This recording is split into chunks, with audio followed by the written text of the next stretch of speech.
So cute.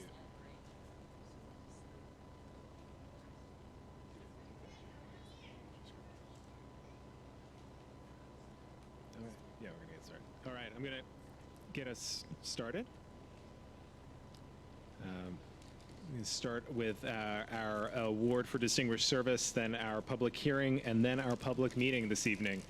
I'm joined this evening by my fellow board members, Steve Bumbaugh, all the way to my right, Ricardo Ganjam, who will be here in about 25 minutes, Naomi Shelton.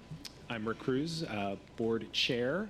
I am being joined by my vice chair via the audio. Saba, are you here? I'm there. I'm here. Saba Barrera. Leah Cruci on my left, Jim Sandman, and Scott Pearson, our executive director at the end. So as I just mentioned, we're going to kick off our this evening's meeting by presenting one of our former board members with DCPCSB's Award for Exceptional Service. So Scott, can I ask you to introduce the award? Sure. PCSB's Award for Exceptional Service recognizes individuals who, through volunteer effort, have made substantial contributions over a sustained period of time to the Public Charter School Board, and in doing so have made it possible for students in the District of Columbia to access quality educational choices. In recognition of and appreciation for her significant contributions to PCSB, we present Sarah Mead with our highest award. Sarah served on our board for 8 years, and her impact has been profound. As an accomplished researcher and policy analyst, Sarah provided this board with expert advice on matters that are important to the charter community, like early childhood policies and best practices in authorizing. Her insights led us to adopting the Performance Management Framework, or PMF, giving us a consistent approach to evaluating the performance of every public charter school, educating students in grades 3 through 12. And this was followed by a framework to assess the performance of all of our early childhood programs in 2015. We were so fortunate to have a national early childhood expert like Sarah on our board as we developed this policy. And her impact on the policy was really extensive. A lot of people thought it was just not possible to consistently evaluate the quality of early childhood programs. And Sarah showed us that quality mattered as much for early childhood as it did for elementary, middle, and high school education. Sarah was a model board member in so many ways. She did the work, she read the materials, she showed up whenever we asked her to, whether it was to a board-to-board meeting, or graduation, or a school visit.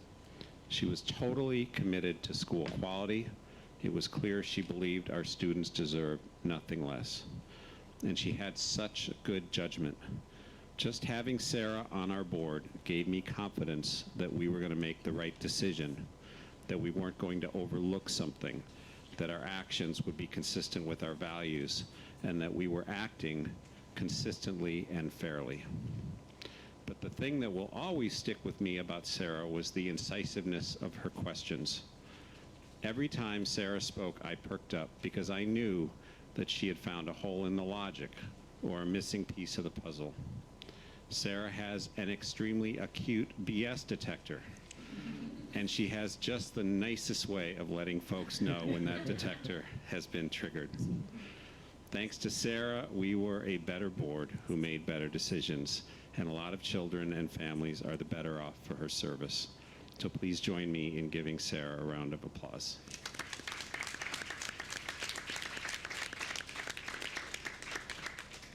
So Sarah, tonight we say thank you.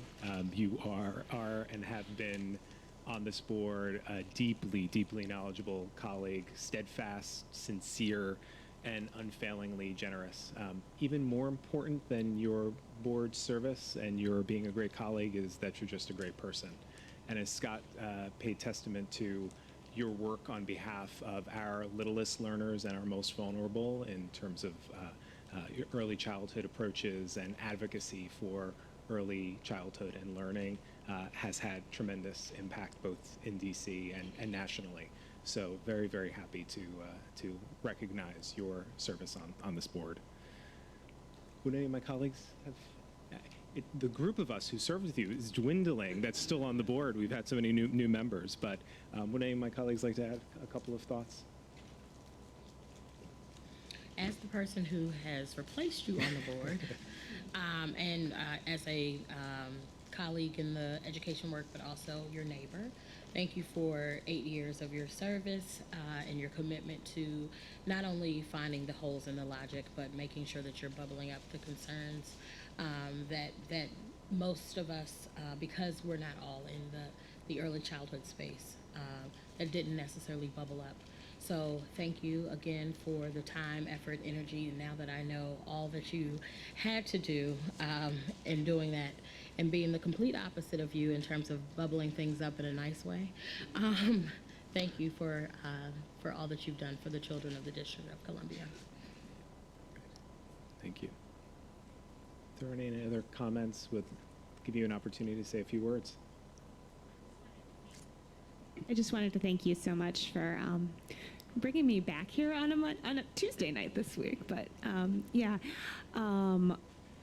I just thank you so much for your kind comments. I'm really grateful for the opportunity to serve on this board. I'm really grateful that you all are now serving on this board. But most of all, I am grateful for the school operators who are working so hard every day to create great opportunities for our kids, and for the parents that are entrusting their kids to those schools, and for the opportunity to have played a little part in helping this board make sure that those opportunities are available for kids and families. So thank you so much. Well, I'll now officially read the proclamation, and then I think we get to take a photo, and then we'll get on to the meeting.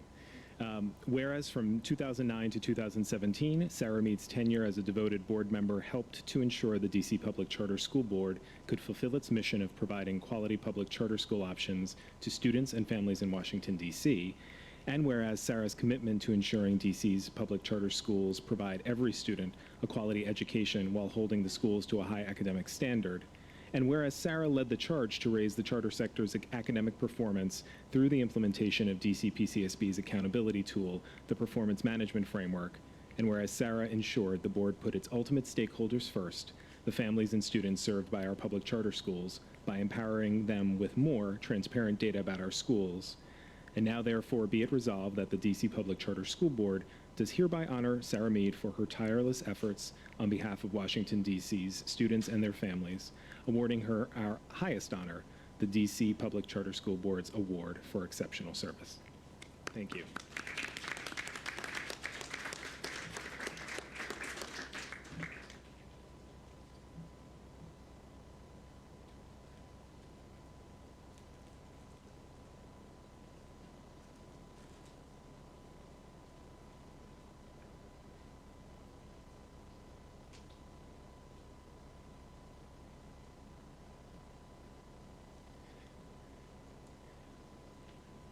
Sarah's getting married in 3 weeks, and that's the way we, this is the kind of gifts we give out at DC PCSB.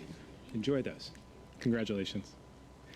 All right, we're going to now move into the public comment portion of our meeting tonight. I'll invite 3 people up at a time. We'll have a timer in front of you that will count down the time and turn yellow when you have 30 seconds left. Each member of the community who'd like to make a public comment has 2 minutes. I'll also remind everyone who's either watching or here today, if you don't get to all of your comments or have additional materials to submit, please do so through publiccomment@dcpcsb.org. I have one name formally listed on the public testimony list to kick it off. It's Liz Koenig.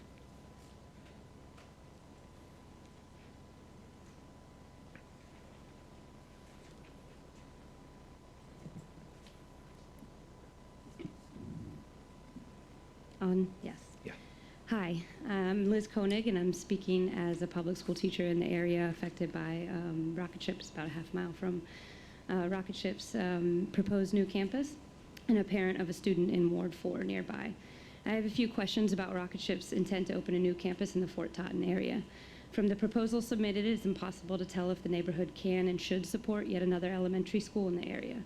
While Rocket Ship was approved to open up to 8 campuses when its charter was approved, the lead-in time to the community now targeted by Rocket Ship has been short. according to Rocket Ship's submission, about half a year that they've been directly engaging with the community.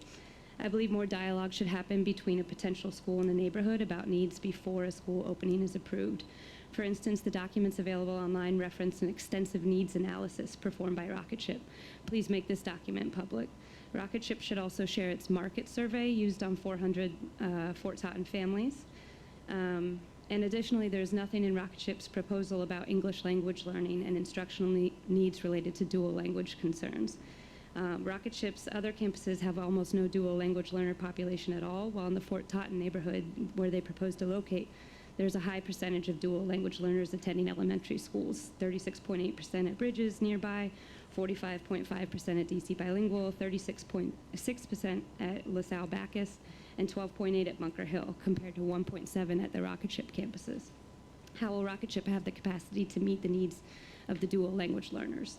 How are they planning to fulfill the staffing needs for Latinx and bilingual administration and staff? What is Rocket Ship's capacity and plan for engaging Latinx families in the neighborhood? Finally, I think it's misleading for a new school to rely on neighboring schools' waitlist lengths as justification for community demand for more schools in the area. Families hold spots on waitlists for a variety of reasons, many related to individual preferences and not school quality. As a teacher, I've heard numerous times from families that they are entering the lottery that year just to see what they get, but not actually to make a move. Waitlist lengths at charter schools do not correlate directly with community need for more seats. For these reasons, I ask that Rocket Ship's proposal to open a new campus not be approved until more information is made public and discussed in more community fora. Thank you. Thank you, Ms. Koenig. I only had one person formally signed up, but would love to create an opportunity if we have anyone in the audience who'd like to make any public comment at this time. We'll have another moment after the public hearing. Yep.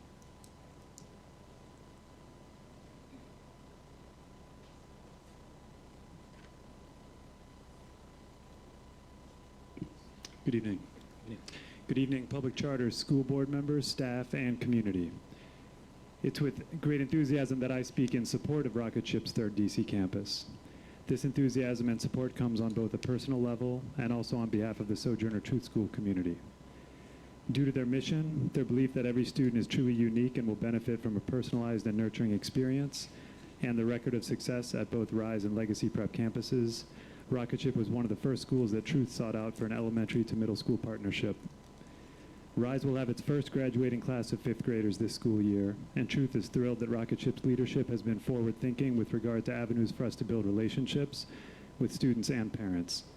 The Rocket Ship team has provided us with opportunities not only to participate in their middle school fairs, but also to conduct focus groups with interested 5th grade families on what they want to see in a middle school, to understanding secondary Montessori as an option and how our approach could fit with the personalized learning model that each Rocketeer experiences and benefits from on a daily basis. A visit to a classroom at Rise or Legacy Prep demonstrates their commitment to unlocking the infinite possibility of each student's potential and their belief that every student deserves the right to dream and discover. My personal experience with Rocket Ship also demonstrates their desire to work together with other schools throughout the sector to strengthen the quality of education for all students all throughout the district. An amendment to their charter and the ability to open an additional campus would only increase their capacity to do this great work. Thank you. And for the public record, could you state your name? Sure, of course. Justin Lessig. Thanks, Justin. All right. Thank you. Any other?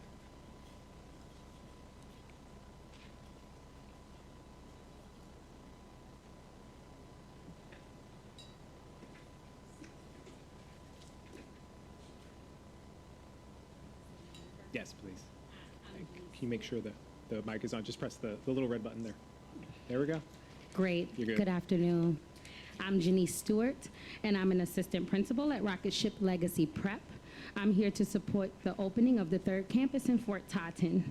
I've worked at several public and charter schools in the district, and Rocket Ship was the first program to invest me as an educator to better inform me about my instruction, and as a Ward 8 resident, made me a better resident.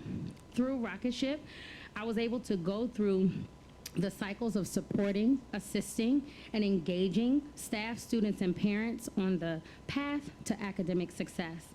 This success is possible for all wards, and I have been able to look at education in a different way than I wouldn't have been able to at other schools within our district. Someone asked me why I work at Rocket Ship. What is it about Rocket Ship that makes me stay? I stay because of the parent engagement and the use of data to not only inform instruction, but to entice and involve parents within our school community. I'm able to see my impact and see how students and parents feel about school, and I get to see that transformation take form. Parents are able to see the possibilities and the realization of academic success for their children.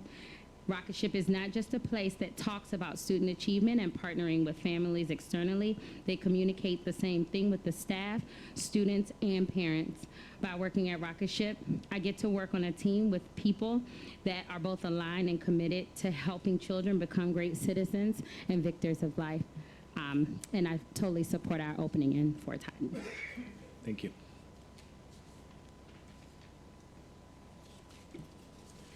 Hi, I'm Stephanie Storley. I'm one of the founding special education teachers from Rocket Ship DC. Ms. Stewart was actually my co-teacher in our first year teaching kindergarten.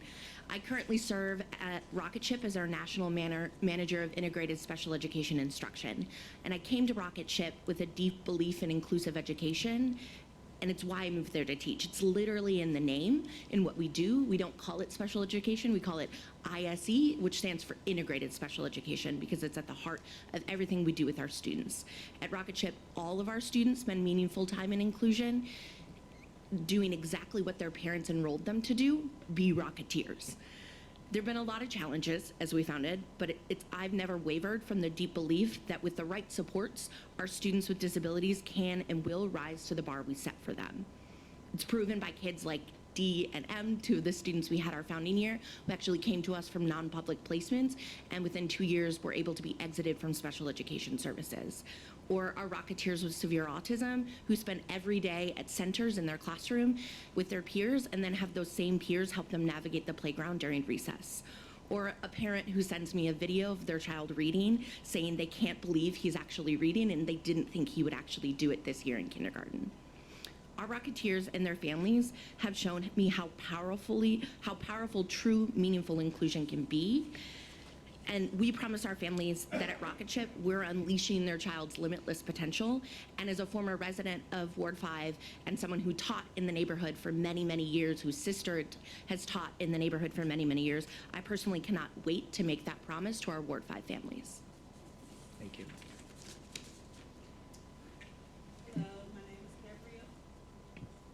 Hello, my name is Gabrielle Austin. I'm a proud parent of Gabriel Austin, a second grader at Rocket Ship Rise Academy. I'm testifying to show my support for a third Rocket Ship campus in Fort Totten. Rocket Ship means a lot to me because not only am I a returning founding parent, Rocket Ship staff welcomed us back with open arms like we never left, and has been a great support throughout the whole transferring process of my son transitioning in and outside of school. I brought him back to Rocket Ship because the previous school that he was attending was not providing the services he needed according to his IEP.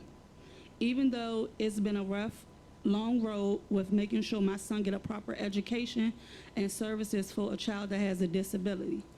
But since my son returned back to Rocket Ship, I have seen a big improvement when it comes to Gabriel eager to learn.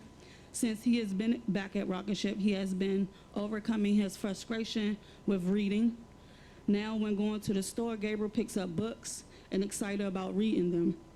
Rocket Ship helped my family by supporting my family and I when I was pregnant, and became a little stressful when it got close to giving birth and was on life support for a week. The staff, which caused Gabriel to miss a lot of days out of school. The staff welcomed us with helpful and encouraging words. I want every parent in DC to have the same experience that me and my family had here at Rise Academy. I ask that you approve a third campus in Fort Totten so that all families can receive a great opportunity of a good education for their child, and as well be a part of a big family and community. Thank you. Thank you. Okay, good evening, everyone. So my name is Toni Jones, and I'm a proud kindergarten humanities teacher at Rocket Ship Legacy Prep. This is my second year here at Rocket Ship Legacy Prep. I came from Baltimore City Public Schools, where I taught kindergarten there for a tenure of about 4 years. I taught there and I was very passionate about early education, as I still am, but I saw a lot of deficits and I really wanted to make a change, which made me seek out a school like Rocket Ship. And I was first inspired by just their resilience and dedication to their community, that they're not just about what they say, but they really back up what they talk about. And so as I was coming into Rocket Ship, I decided that I really wanted to jump into this opportunity. I was met with some of the most support, encouragement, and pride I've ever felt working in a school and community. We are a very community-based school. I have some of the best relationships I've ever had with parents, really because we truly invest in our parents and our students. Days can be long and they can be very drawn out, but seeing those kids smile and seeing their growth throughout the year keeps me committed to the work that we do as a Rocket Ship family. Every day I'm energized to do this work for students who deserve a school like Rocket Ship. I hope that you all continue to support our efforts to make more Rocket Ships in DC, and that you continue to support our Rocket Ship community as we continue to transform the lives of students and families in DC. And thank you so much for your time. Thank you. Good evening. My name is Muhammad Karoma. I'm a third grade humanities teacher. I've been at Rocket Ship for going on the 5th year teaching ELA.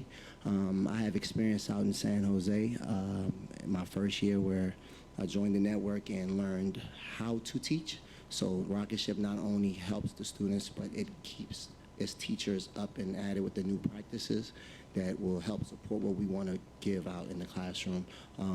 My experience in San Jose has taught me that the more and more schools we have in one network as a collective, with the collaboration that we're willing to put out as a staff, will only benefit our community, because I've seen what it could do in a setting different than here.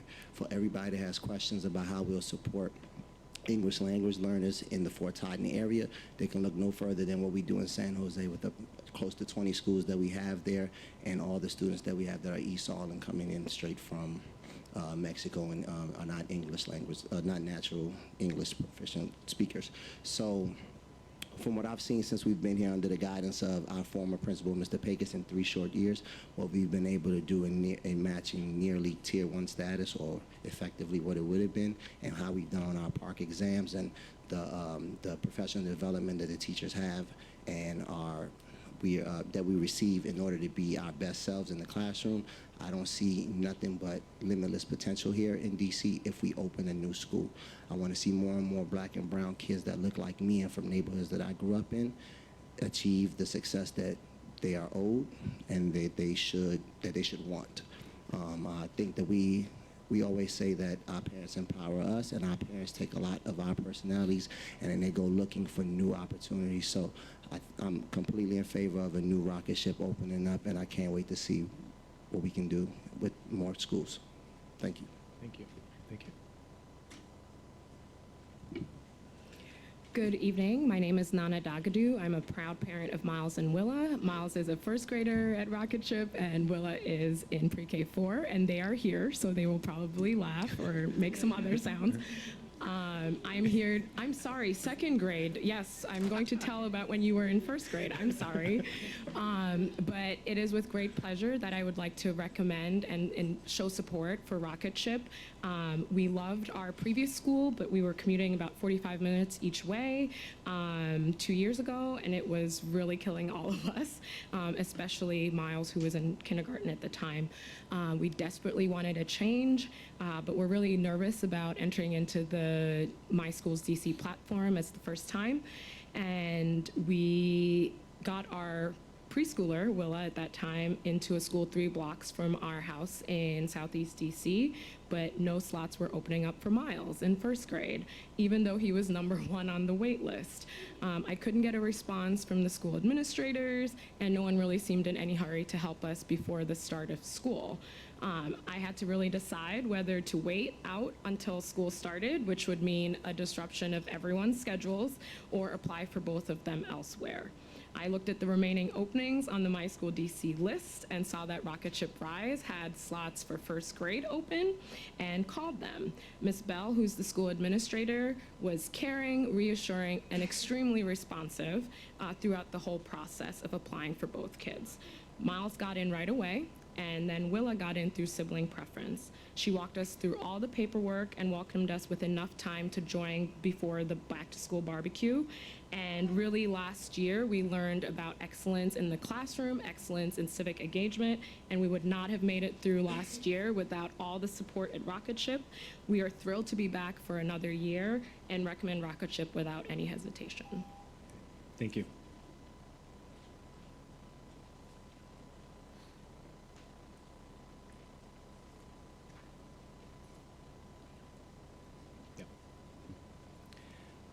Good evening. My name is Jonathan Lambert. I am a parent of a beautiful, bright little girl, Sarai Lambert at Rocketship Legacy Prep, and I also have a son in Apple Tree at the same location. I'm a disabled Marine veteran, and after serving this country so proudly, I wanted the very best for my children. After doing what I could by putting them in DC public schools, my daughter suffered very greatly academically as well as emotionally in the DC public school system at our local school. At least once a week, she'd come home with a crazy disease that no doctor's ever heard of, bumps all over her body, or she had been in a physical altercation where the other kids would bully her because they felt that her academic level was embarrassing them. So we had to, by recommendation of the DC public school principal of Sima Elementary, we had to remove her from the school for her safety. And we had to find a school that was suitable and safe for her. We found Rocketship Legacy Prep during the summer of her transition from kindergarten to first grade. And when she started into first grade, not only did she complete all the assignments for first grade at the college preparatory school that she's at, Rocketship, but she also finished second grade work and got recommended to go to third grade straight from first grade. She didn't go to any daycare or any schooling before she went to kindergarten. She was all at home with me and my wife. So I am very proud of her and very glad that Rocketship is here. Thank you. Thank you. All right. Is there anyone else who wants to? Yes, please come up. Oh, hey, for the so we can get you on the record, ma'am.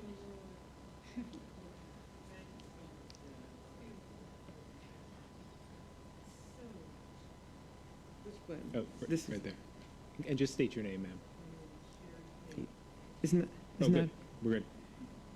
I have lived in that community where Rocketship is trying to establish their school for 40 years. I have seen the schools system just fail all the kids there, from Bertie Backus Junior High to LaSalle to King Elementary. All of the schools have failed in that area. The kids, it's just been awful. We've had to call the police a number of times, but we need a school like Rocketship in that area, very bad. I still live in that area. I live in the Modern Arts Place now. I live right there at Fort Tartan, and we have seen what the schools have gone through. I've experienced, because with my grandchildren, I raised my grandchildren and my children there, and now I'm getting ready to raise my great-granddaughter, and I want a good school for my great-granddaughter to go to. I mean, I used to work in LaSalle. That used to be one of the best schools, and it just went down. And we just really need, and this King Elementary School has turned into 3 or 4 charter schools. They need a very good school in that area. I'm talking for all the kids, not just myself. They just need a real good school in that area, very badly. Thank you. Thank you. Thanks for coming out tonight. All right. If there isn't any additional public comment, can I ask Terry Quinn to join us and start with the team from Richard Wright?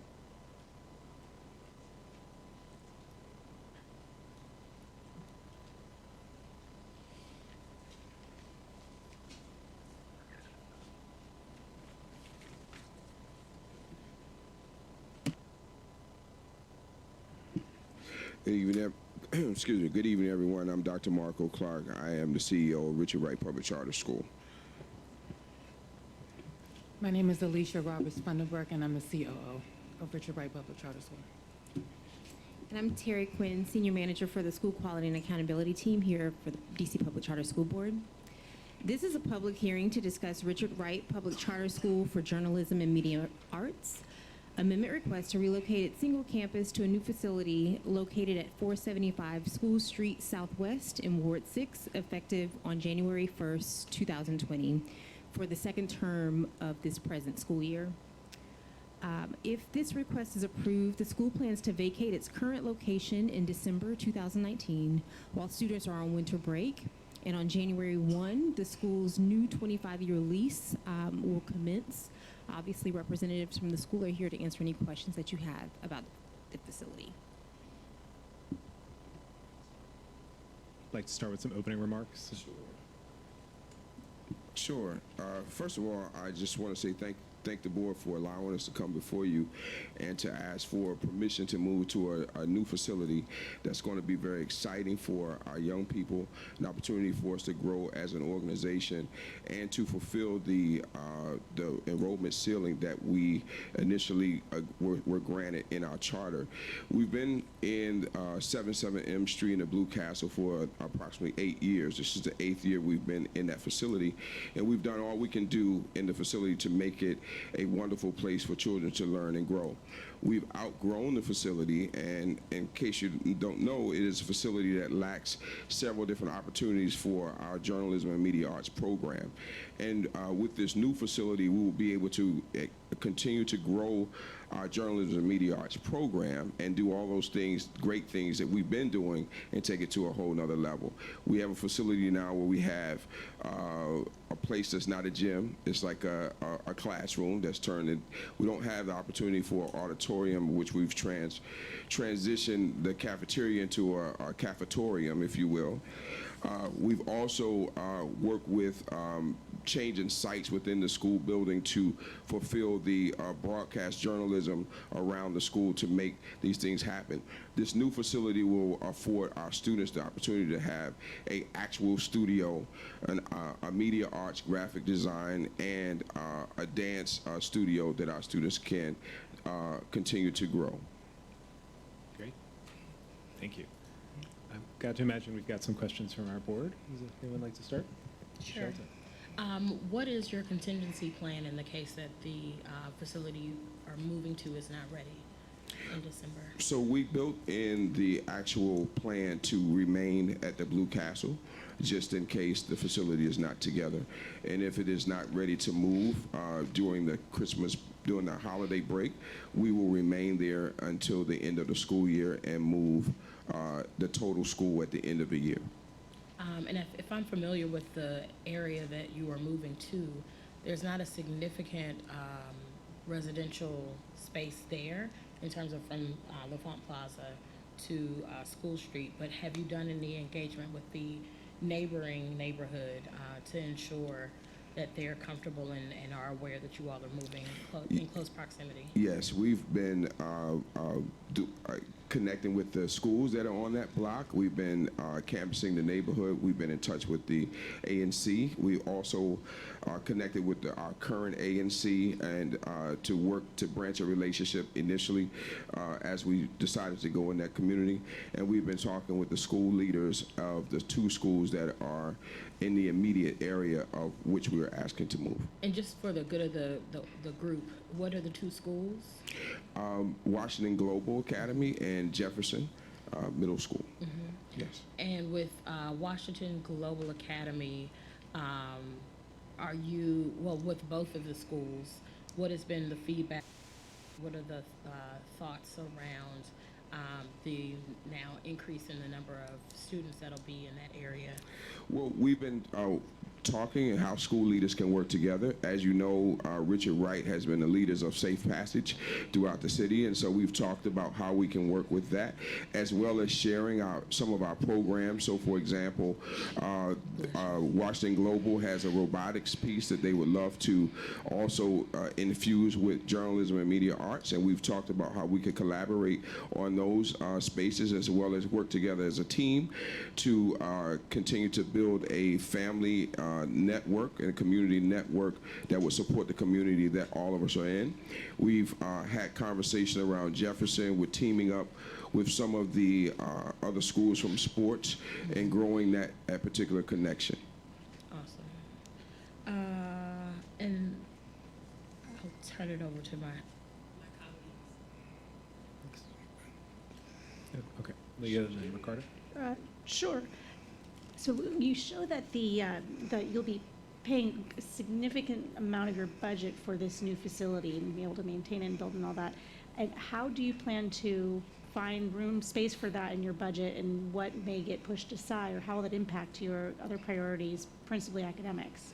Well, first of all, nothing academically is going to be changed. We've spent the first 5 years building a build out, knowing that we would grow into this particular model, and we would filter the kids in as we grew as a school. The other piece is that we are going to sublease to another charter school, and they're going to offset some of the cost of the facility in order to maintain that and to ensure that financially that works for all of us with it. And with the follow-up to that, with the backstop plan of staying in the Blue Castle for you all, if construction doesn't work out time-wise, how does that work with the sublease? So the sublease, all of us both schools would actually move into the facility by August 1st of 2020. And that has been built into the budget. That was part of the budget building as we looked at the finances of this particular facility.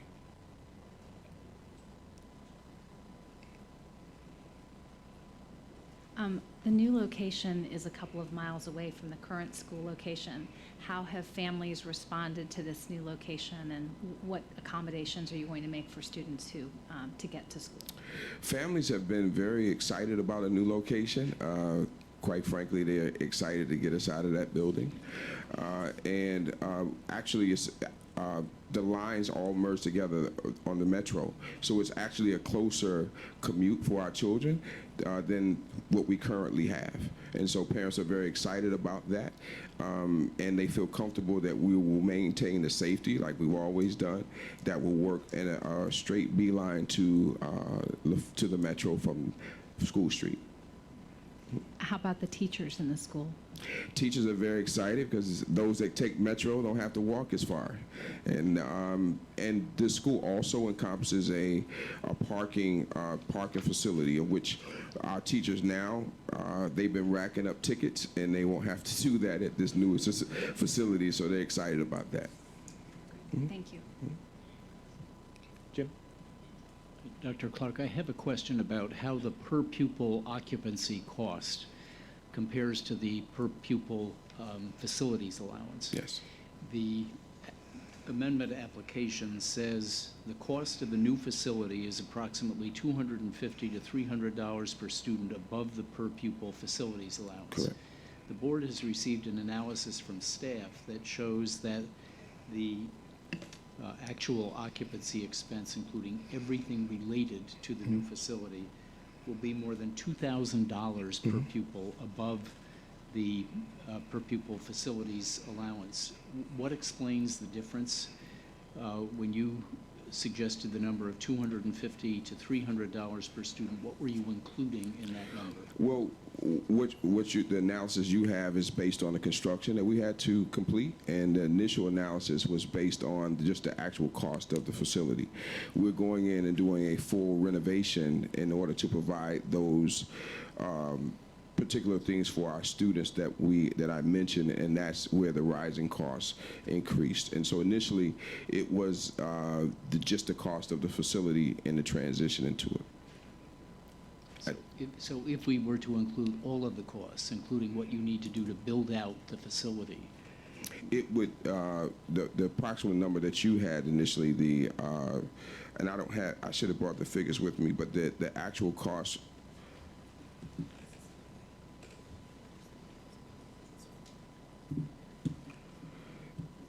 is approximately it's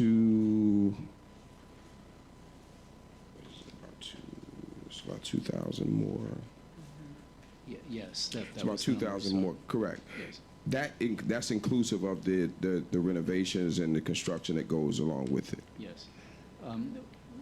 Well, my question is related to Ms. Cruzy's question earlier with per pupil occupancy expenses all in, including rent and what it will cost to build out the space being so far beyond the per pupil facilities allowance. That money has to come from somewhere else. So that means you won't have money to spend on teachers and student supports, and where's the difference going to come from? So one of the things that we did initially is that we built the initial 5 years. We actually spent dollars in the first 5 years planning for the next 10 years that would go after that. So for example, we have a teacher that may have 15 students in the classroom now. We will increase that number by 5 students in each class. And so now we have the number of students and staff to accommodate this growing enrollment. We did a 5-year analysis of what it would take to fulfill our enrollment that was granted to us in our charter initially, and we have not reached that number based on the facility that we've been in. And by moving to this new facility, we're going to be able to increase our enrollment and reach the number that's there. What the budget that's was given to PCSB was based on a very conservative budget of the number that we have now, not inclusive of the number that we will increase to.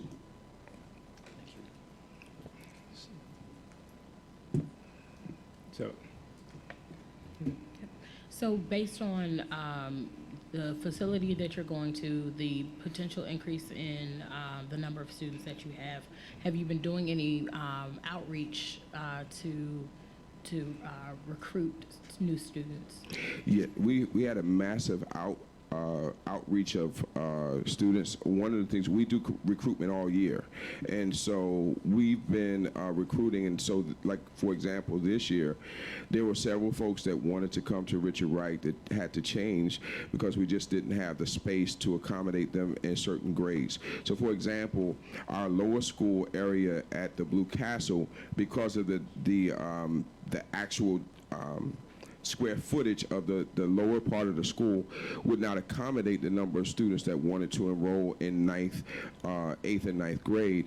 We had to not allow those students to come, but moving into a new facility will afford us the ability to have the square footage that's there to bring those students in. And the recruitment is ongoing consistently.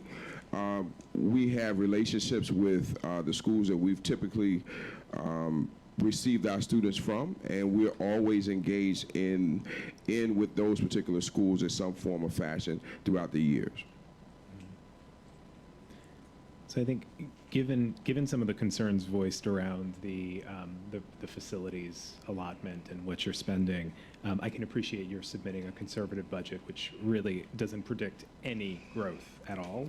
Yes. I, for one, I think would need to see a bit more of a realistic picture. Yeah. And to Ms. Shelton's question, the plan for recruitment as well, because I think that makes up a big difference in the gap that Yes. we're seeing in the overall costs. Okay, that's not a problem. We've submitted a budget of recruitment for the $2 million that OSSE granted us based on the same budget that we have sent to PCSB, the same budget that we sent to the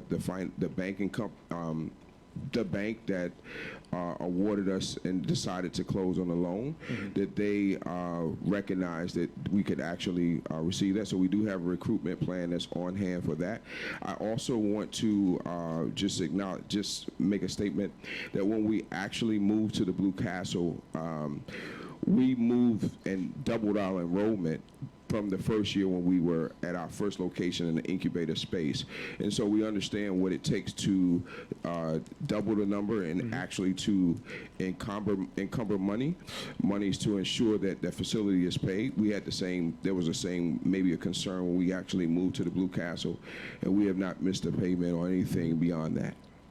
Yeah, and I think that's, having visited the school a few times and had the conversation about the challenge of the current facility spend, given your restriction to 300, what I think this board doesn't want to do is to see the same situation occur. So I think a better understanding of what your enrollment projections are. Okay. I hesitate to say less conservative, but just more realistic. If you intend to grow, what are you going to grow to, and how? What difference is that going to make in the financials? Okay. Two things related to that. You have one of the sort of a novel structure in that you have an 8th grade, and you have at times backfilled in 10th grade, and then perhaps currently don't. Just fill in all those details for us. Like the 8th grade will continue, will grow, and what you think your backfill strategy will be as you move into the new building. We will continue to. We believe in enrolling students that want the opportunity to be in a great school regardless of grade. We believe that. We've had some challenges with that, not just saying that you would enroll with 8th grade or just 9th grade, because we found that there were a lot of students that just needed another opportunity. And so we will continue to enroll in other grades as well to provide an opportunity for those students who would like to be in a great school. So going into next year, once you're situated in the building, you'll maintain the 8th grade. Correct. And continue to enroll up until 12th? Correct. Okay. Other questions? The only other thing, given that in the past years you've been before us for financial notice of concern and FCAP, all on the path to being resolved, which is great. And your board and your financial support organizations have been really helpful in making sure that you've addressed some of those concerns. Can you share a little bit with us about the board conversations about this big change, the new site, the financials, and the support you're getting to just understand all of the moving pieces here? We've been having conversations over the past several years about a new facility and what it took to get there. We talked about the growing portion of the how we would fill it in the first 5 years, which is kind of how we would do a projection, what we did in the first 5 years. And one of the things that was what we did that got us with that particular financial piece is that we were building a structured program for longevity, and went below by borrowing from ourselves, we went below the number with the projection of understanding that we would build into that program so that when we moved into a new facility, we wouldn't have to have new teachers and new staff and all of those things, that everyone would understand the Richard Wright way, and that we will continue to be able to grow and move from that. And so that is what is the reason that we even wound up with that particular the financial piece, is that we borrowed from ourselves with the projection of the future. And so now that once that was uncovered and we recognized that that was a mistake on, the percentage change, and there was some miscommunication there, that has been fixed, and recognized that will never, ever happen again. But we've already filled the projection that we had initially when we actually took the dollars to do that. Okay. Any other questions? So I think if in follow-up we could just I know we've got some more recent financials back and forth across the last few days. No problem. Just making sure that we have a very good sense of the enrollment in particular, because that obviously is a big chunk of the financial planning. Okay. No problem. Anything else? All right. Terry, we're good? You will vote on this potentially next month, October 28th. Okay. As soon as you can get us that. I'll get you that. So we come back next month? You do. Well, thanks a lot. Put it in your calendar. All right. Thank you. representatives from Rocketship, please?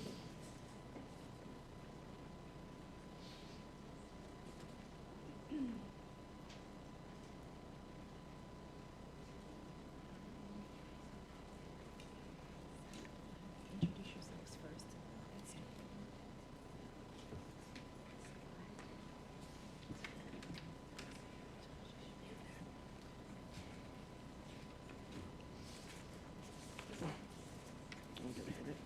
Good evening, I'm Joanna Smith. I'm the DC Regional Director with Rocketship Public Schools.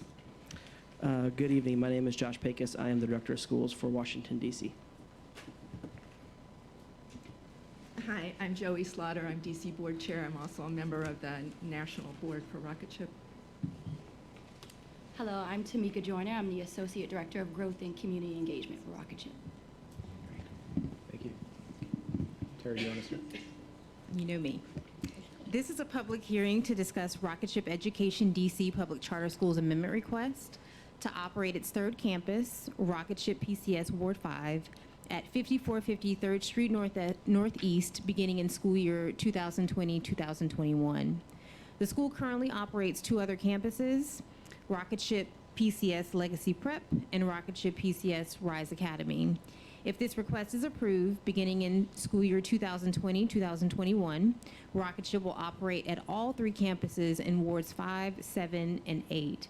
The school's new 30-year lease will go into effect on August 1, 2020, until June 30th, 2049. Representatives from the school are present to answer any questions you may have. You want to start? Sure. Good evening, my name is Joanna Smith, and again, I'm with Rocketship Public Schools. Just like to give you sort of a brief overview. Rocketship Public Schools is a nonprofit network of public elementary schools with two schools here in the district. One campus is located in Ward 8 on Reynolds Place in Southeast across from Woodland Terrace, and the other campus is in the Fort Davis community. Our school model is built on three pillars. One, to propel student achievement through personalized learning. The second, to develop exceptional educators by investing in their growth and development. And three, to partner with parents to help them champion their children's education. At Rocketship, we believe that every student has the right to dream, to discover, and to develop their true potential. And it is our responsibility and our privilege to unleash that potential within every Rocketeer. I will paint a picture of what this looks like in a school. Some of you have been to our schools before. Every day at Rocketship starts with launch. That is a school-wide meeting where our students recite the Rocketship Creed and sing and dance together. I love to start my day like that. It builds a sense of community and sets a positive tone for that day's learning. During the school day, students rotate between 4 content blocks: humanities, STEM, learning lab, and enrichment. This model allows us to improve student outcomes by developing teachers who specialize in specific content areas. We use independent learning, small group tutoring, and adaptive online learning programs to augment teacher-led instruction and help our students achieve mastery. It is our mission to close the achievement gap for all children during our lifetime. And so we have a fierce sense of urgency. This year, across both campuses, we are already serving approximately 1,200 Rocketeers from historically underserved communities. We have demonstrated in our Ward 7 and 8 schools that we serve the needs of all children with excellence. Both of our schools were Tier 1 in their first years, with Rocketship Legacy Prep in Ward 7 setting a record for the highest PMF score of any elementary or middle school in PCSB's history. Furthermore, Rocketship Legacy Prep also serves a high homeless population with excellence. 26% of the students were classified as homeless last school year, and 57% of these students achieved a 4 or more in reading and math on the PARCC exam. This is compared to 21% in reading and 23% in math for other schools. In order to serve more students who lack access to high-quality schools, we conducted, as mentioned earlier, an extensive needs analysis, which also is complete with hundreds of parent interviews, which showed us that there is an unmet need, for our model in Fort Totten, especially for African American, Latino students who have traditionally been at-risk students or SED students. In the Fort Totten area, both charter schools and district schools see a significant and persistent performance gap between at-risk students and their more affluent peers, in their schools, in ELA. In charter schools alone in Ward 5, the achievement gap is 12 percentage points on the most recent PARCC results. Rocketship Rise Academy, and we have our former principal from Rise here, cuts that gap in half. And at Legacy Prep, at-risk students actually perform on par with their non-at-risk peers, as PCSB highlighted in their recent PARCC results release. In math, both RISE and RLP cut the achievement gap in half, though there are some high-performing schools in Ward 5, it is clear that they are not alone equipped to serve the entire community need for all student subgroups to achieve educational equity across DC. That is why Rocketship is hoping to open our third school, which we would like to see it in Ward 5 in Fort Totten in August 2020.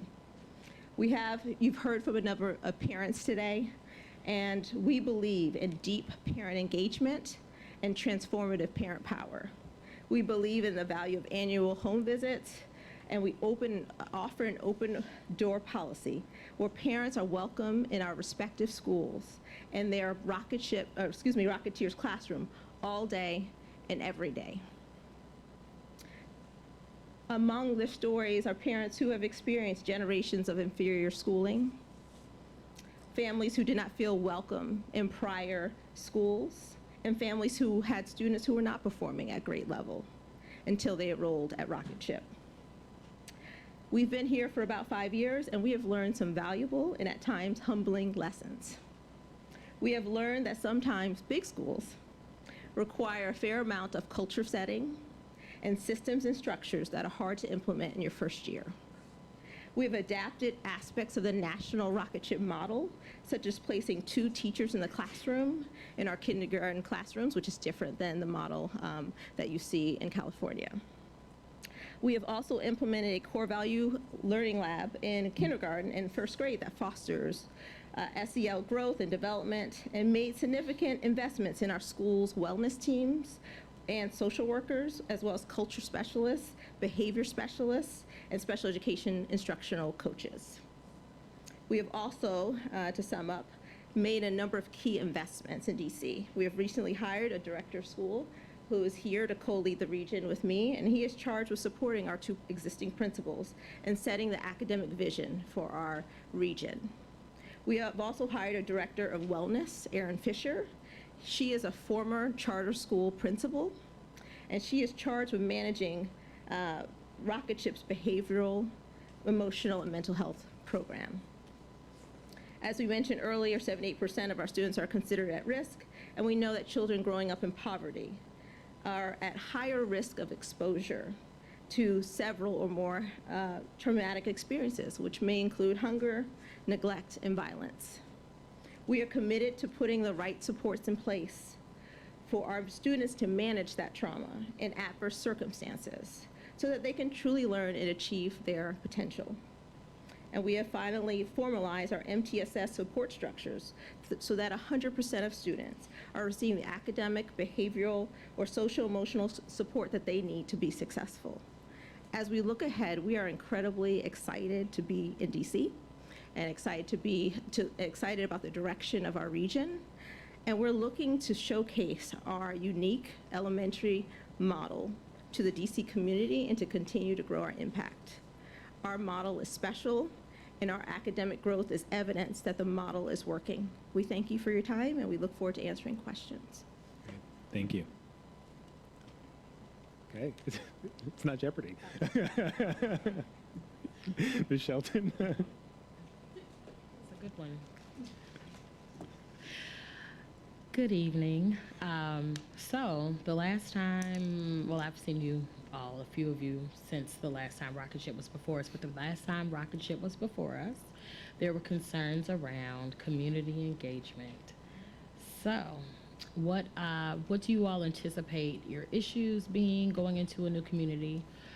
What has happened so far in terms of engagement, and what have you learned from the previous engagement or lack thereof that will be beneficial as you move forward in this opening of another campus? So I'll start. So community engagement is really important to us as well. I will let one of my colleagues speak to the Perry Street experience since I was not here. But this time we knew that we would be asked this question and took the engagement really seriously. So we started actually reaching out to several people right around, actually, I believe, November, December of 2018. Just people that we perceive to be leaders in the Ward 5 community, just to say, we are thinking about opening up a school in Ward 5. What do you think? What are the needs? Who else should we speak to? So we started that process. And then in the spring of 2019 of this year, we brought out the single member district commissioner, Gordon Andrew Fletcher. That's where our parcel is located in 5A. And we met with him over dinner and talked about sort of our vision for the school and welcome feedback, and actually brought him back in April to have a tour of the facility. He was really excited about what he saw. So not the facility, sorry, one of our Ward 7 campuses. So he came and walked through classrooms and talked to a number of staff members that we had in the building. And so as part of the record, he did submit a letter of support on our behalf. In terms of the ANC, we met with the ANC on June 26th of this year, which was right before they went into recess. And at that time, we were saying the following.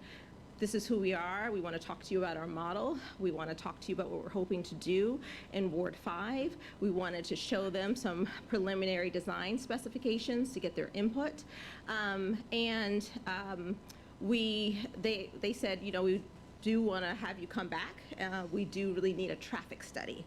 So then on September 10th, which was really recently, just because they just came out of recess, we presented that traffic study. So one of the biggest issues that we have heard has really been around traffic. And part of that is not just our proposal. In the Fort Totten area, that immediate area, there are a number of developments happening at the same time. And so one of the things that we heard last week was that we had to better coordinate or collaborate with K-Fritz, who is building a lot of developments to work on the traffic flow across the major intersections there. And so we immediately reached out to K-Fritz, who is actually the owner of the building that we hope to be housed in, to start that conversation. And we're going back before the ANC on the 25th of this month to have those conversations. We've also reached out to DDOT to kind of look at mitigating factors to address the traffic issue. What we've also heard is that there are a lot of charter schools in the area. And what we found is that we didn't hear people say, we hate charters or anything like that, or we hate Rocketship. What we really heard is that, well, tell us more about sort of like why you should be here, right? So that's where we talked about, you know, I think, and I can say this as a parent who has a child in Ward 5, live in Ward 5, there are a lot of schools, a lot of them are not quality schools. And so, you know, some neighbors care about that, some don't, depending on whether you have children or not. But that was really important for us to have that conversation about sort of, this is actually the landscape in Ward 5. And then also talk about, back to the traffic, that we have this really unique opportunity that we don't have at our Ward 7 and 8 campuses. There's a metro. It's in walking distance to the Fort Totten Metro, which is really exciting for us. And so we have done things like creating an incentive program for our staff and for others to take the metro or a bus line to work. There are very few parking spaces, actually. And then there are a number of bus lines that come to the facility. We're open to other suggestions. A school reached out to us not too long ago in Ward 5 and said, let us know if you want to share a bus, right? So like, there are a lot of different options that we are exploring depending on who we believe will come and where they're coming from. You had the question, Ms. Shelton, about the other experience, so I'll move over. And as you walk through that, because you also, you know, you spoke a little bit about why folks, you know, people asking why you all should be there. Can you walk through how the program is going to differ from the other two campuses, and then how, because of the size, what's going to be different at that third location? Yeah, so I'll speak to the first time around when we did Ward 5, the Woodridge area, so choosing to co-locate at the Perry Street campus. So along with our facility issues that we all know about as far as what we had to do with the cost of co-locating with the Perry Street campus, which was the main issue, but the other issue is we arrived late and we arrived alone. We wanted to wait until we knew exactly where we were going to go before we decided to engage the community, which was a judgment call, but it was the wrong judgment call. So when we got over to the Perry Street area, we started to engage the ANCs and we started to engage the community while we were simultaneously recruiting, which was a bad idea because it was not enough time to do the community engagement on the front end and then recruit on the second end, which is what we're doing this year. We needed to identify a clear sense of who our parents were and what they looked for. We didn't do that the first time around as well. This year, starting off in the fall, last November, conducting the market surveys that were mentioned earlier, starting to talk to families in the communities. We had a street team out in Ward 5 and Ward 4. It was really cold. We gave them hats, scarves, hand warmers, but we were there and we were talking to families a year ago to find out what they wanted in school, what they felt they were missing, if they could create their own school, what they would put in it, and what they felt like that ward was lacking. We didn't do that when we did the Woodridge area, so that's one thing we did differently that we're doing this time around. And we struggled to name a bit of additional aspects of Rocketship that would draw in parents with specific interests. So to your question, Naomi, that my colleagues will speak about what we're doing differently with this school this time around. The first time around, we didn't have anything different, anything special, anything that was competitive that we could offer a community that already had such diverse charter and public schools in the area. We brought Rocketship the way Rocketship normally operates to the Ward 4 and 5 area, and we learned very quickly that we can't do that. And so now that we're doing this a second time around, we've decided to add additional aspects to our program that can not only be competitive with the Ward 4 and 5 landscape, but it also is attractive, and it's something that we heard in our surveys that we conducted last fall that parents wanted and that they cared about. And Ms. Shelton, I can speak to some of the programmatic changes or adaptations we're thinking to our model. I think first and foremost, we firmly believe in our model. We believe in personalized learning, engaged parents, and excellent teachers and leaders, and that is going to be who we are in Fort Totten. But we also recognize that we need to differentiate to meet the needs of the community. So there are a number of different programming options, and we wouldn't be Rocketship if we didn't give our parents a voice in that decision-making process. So just like our families name our schools, our families will get an opportunity to weigh in on the enrichment and additional programming that the school will be offering. There are different things that we're doing, and what our plan is now to take some of the best things across our 19 schools now that are happening and offer to our parents as to some of the additional program that they would like to see their children receive. So some of those things could be STEM and robotics. There's a choice-based learning model that we have at one of our campuses that I actually got a chance to see last week.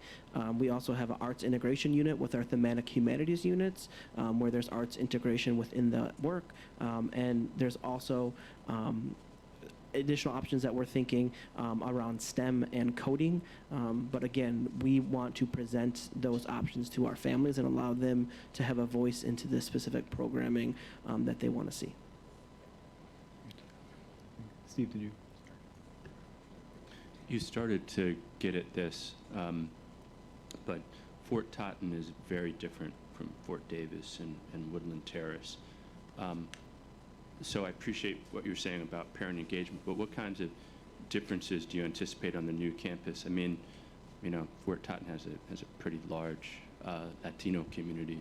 What kind of implications does that have for the new campus? Yeah, I actually have an interesting, unique experience because I was a founding school leader in the Bay at a school that was largely Latino and Vietnamese. So the Fort Totten community actually reflects a very similar demographic that our schools in California currently serve. So that's actually much closer to our national model than our schools in Ward 7 and Ward 8. We've had to tailor and differentiate our model, I think, much more to meet the needs of our communities in Ward 7 and Ward 8. the Fort Totten community is very similar demographics to our schools in the Bay. So we would anticipate utilizing some of the parent engagement strategies that we have, I think, quite successfully done in San Jose and in the south side of Milwaukee, along with the east side of Nashville, where we see schools that all serve similar, very diverse demographics. So I think we do have a lot of capacity and institutional knowledge around how to serve a very diverse set and population. One more follow-up. When you open a new campus, and I know I've been to some of the campuses in San Jose, do you bring folks with experience from those campuses to help start the new one? It's actually funny. I had a talent meeting today with our talent team around the profile of people that we want to compose this founding team. And we already have a principal identified. We have a bilingual school leader identified as an assistant principal. And we actually have a staff member at one of our current campuses who has been identified as someone who would like to go. So we ideally like to see a group of 3 to 5 staff members help to fortify the culture of the new school. It's similar to what I did when I moved. You heard from Mr. Karoma earlier today. Mr. Karoma was someone who I worked with in San Jose who came to help open our Washington, D.C. school.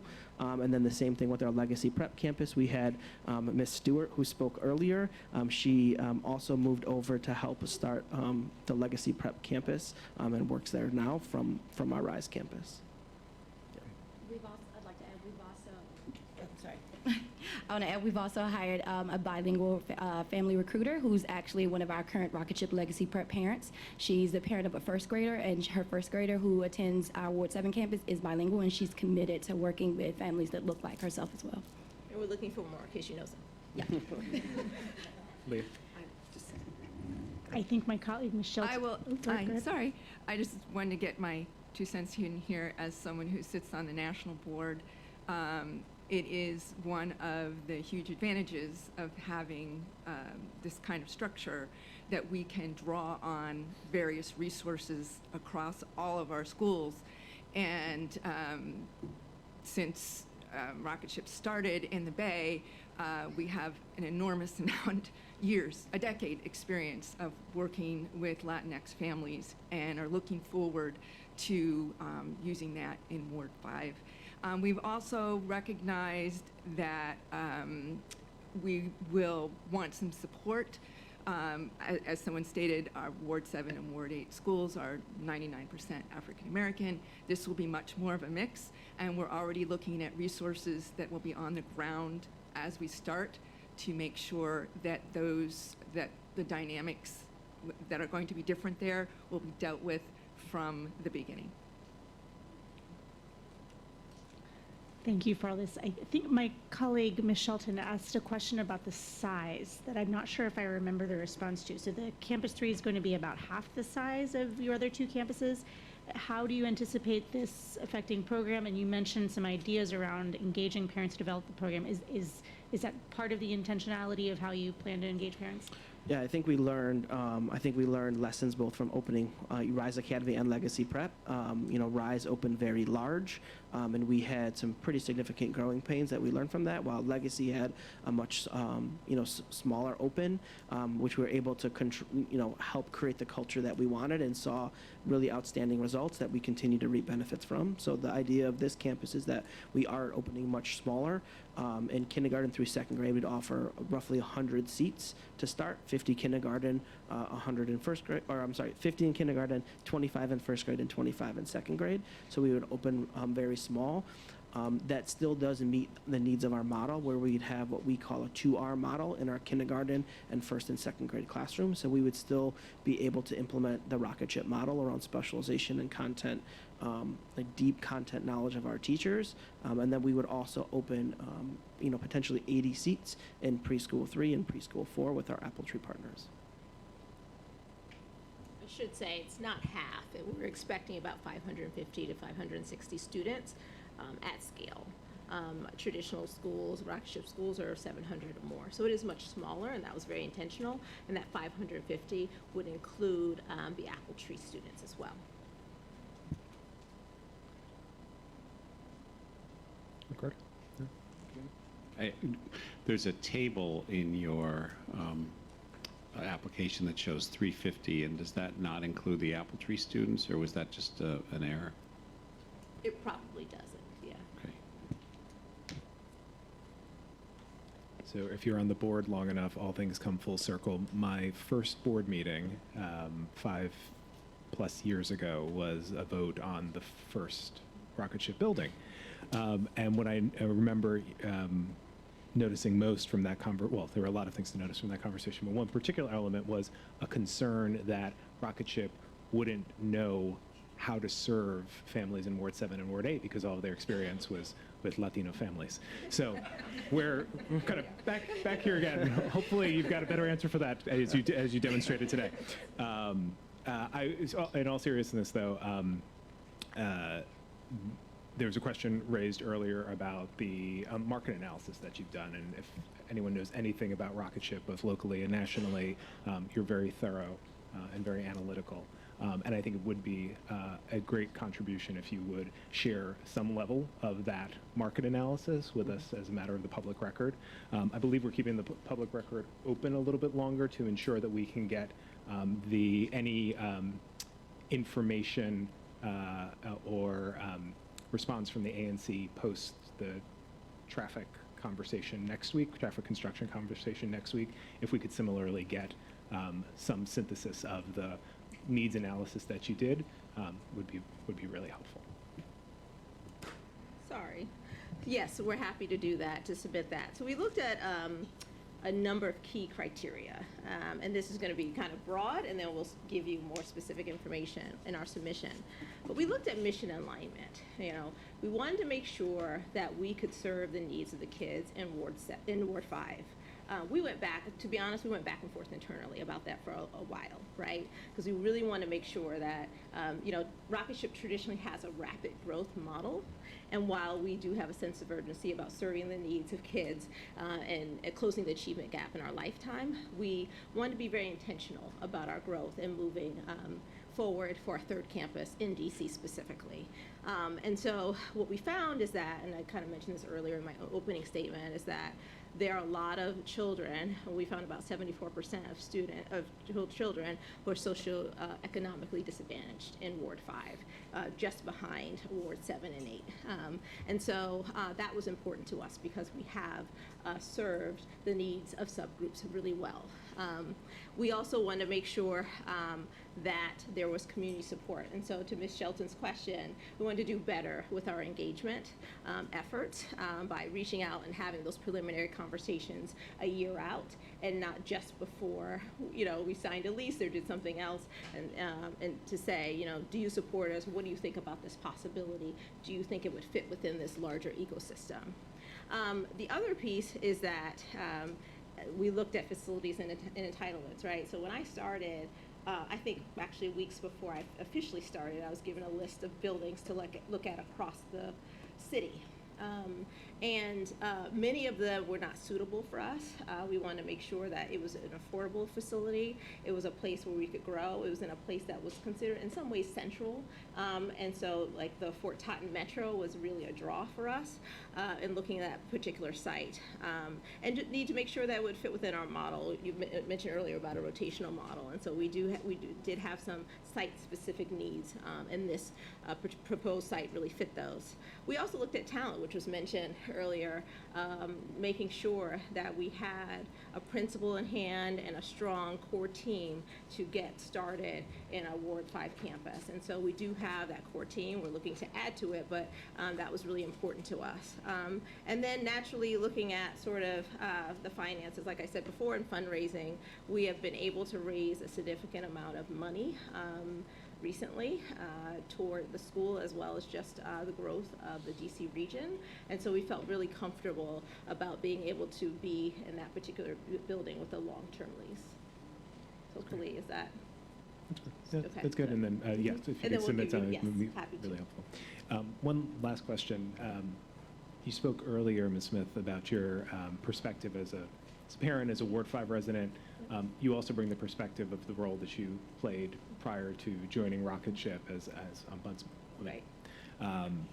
Any reflections from a specific, sure, any reflections, I'm sure we could spend a long time on that, but specific to this topic of, opening another school in a community where there are some choices, and to your point earlier, maybe not as many choices as we would like. Yeah, thank you for the question. So I will say that it is easy to talk about education when you're not a parent. And I actually became a parent when I was the education ombudsman. And so for the first time, and now working on my second child here. And so I think one of the things that, we heard from thousands of parents over the almost 5 years that I was there at the State Board of Education about the quality of schools. And it was when I entered my child into the lottery, he is now 4, but he was 3 at the time, when I realized what the true impact was. And I remember having a conversation with my husband at that time and said, should we move? Right? Because we had not gotten any of the schools that we had selected. We were looking for a Ward 5 school. We were looking at that time for dual language. We had numbers that were ridiculous, like, wait list number 450. So we knew we weren't getting off of any of the wait lists. And then we toured the neighborhood school up the street from where we live, near Rhode Island Avenue.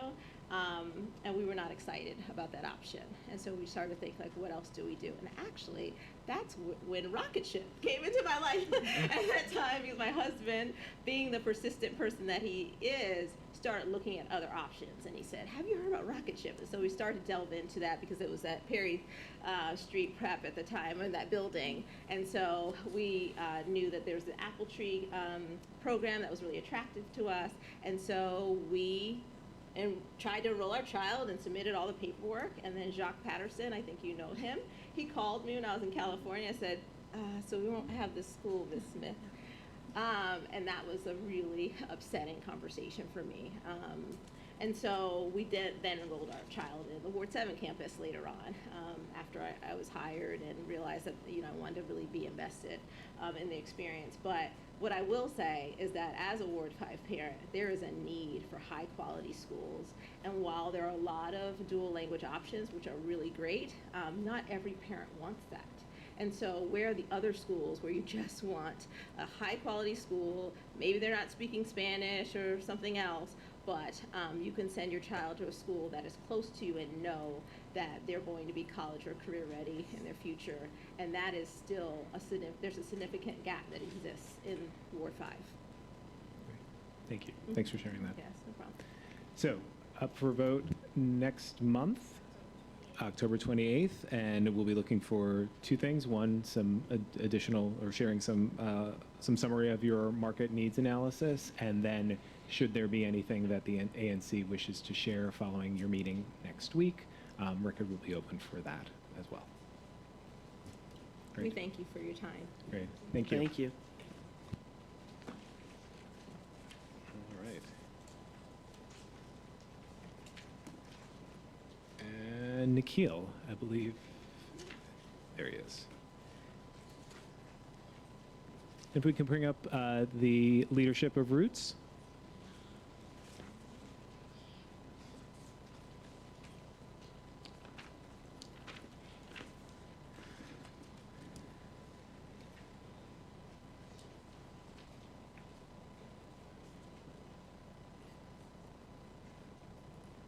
Good evening. I'm Nikhil Vashi, School Quality and Accountability Specialist. This is a public hearing to discuss Roots PCS's application to amend its charter to change its kindergarten through grade 2 literacy assessment from the continuum assessment to iReady. Staff from the school are here to answer any questions. Good evening. My name is Rashiki Kirkendall. I'm the Vice Principal of Roots Public Charter School. Is there anything you'd like to add to open up? So for the past 2 years, we have used the continuum assessment, which is an assessment from Houghton Mifflin Harcourt, and we had a hard time with that assessment because we were the only school in the whole nation to use this particular assessment. So the first year, there was very little technical support that we could get from the company. And as a matter of fact, after having so many conversations with them, I felt like I knew more about the assessment than they did because I was doing so much with it for our children. We changed to that assessment because the one that we used previously was just so flat and it lacked rigor. So we were encouraged to find a more rigorous assessment for our K through second graders. And this assessment was a part of the curriculum that we were using called Journeys, but it wasn't, it didn't align with the program that we were using in the first place. So we had to use it for 2 years to have a sort of comparison in terms of growth and proficiency for our K through second graders. This past school year, 18-19, we administered the assessment in the beginning of the year and went to do a second one at the end of the year. And our data was, they couldn't provide us with any data for our 40 students who were tested. And they didn't know why their system was so glitchy. They couldn't explain where my data was for our students. So we were not able to submit to the school board, to you all. We weren't able to submit any assessment data at the end of the school year. So we were also using iReady for our upper grades and also in our after-school program. And we found that iReady offered a lot of good data. It's adaptive, and it also gives students an opportunity to work on their individual path of learning, their pathway. So that's why I'm here today to ask permission to change that assessment for our K through second graders. Thank you. Board members, any questions on Leah? Hi. Hi. How have you or do you need to prepare your parent community to be able to access the results from this assessment differently from the assessment you've used in past years? So again, we did use it last year, iReady, and so most of the students already have login information. Parents have already interfaced with it. We just wasn't using it for our assessment, for our goals, right? So this is going to be a new program to our families. And what did you learn from that? From iReady? From the transition to make it accessible to families. It was a smooth transition. Yeah, most of our parents, we have 2-to-1 devices at our school, and quite a few of our parents do have access to computers at home. And because of the way iReady is, it's adaptive, so it's not going to be, it's going to challenge them, and it's also going to give them their own pathway. So the parents can help them on it, but it's also really good for them because they're able to do their personal best. Yep. I'm just curious, when as you've made the transition from Continuum to iReady, have you changed the curriculum in any ways, or what's happened there? So we're still using our Journeys program. This is our 3rd year using that program. It's a very rigorous and very well-rounded program, and it is aligned to Common Core state standards, and so iReady can support that. Great. I don't know if we have any more questions. Pretty straightforward. Looking forward to voting on it, I guess, next month. Okay, October 28th? Yes. Thank you. Thank you for your time. Great. Thank you. All right, so that brings us to a close of the public hearing, and we'll open.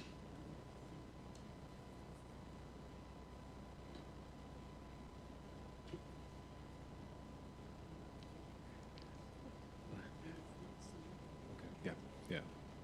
So we'll open up the public, or start the public meeting. Can I get a motion to approve the agenda?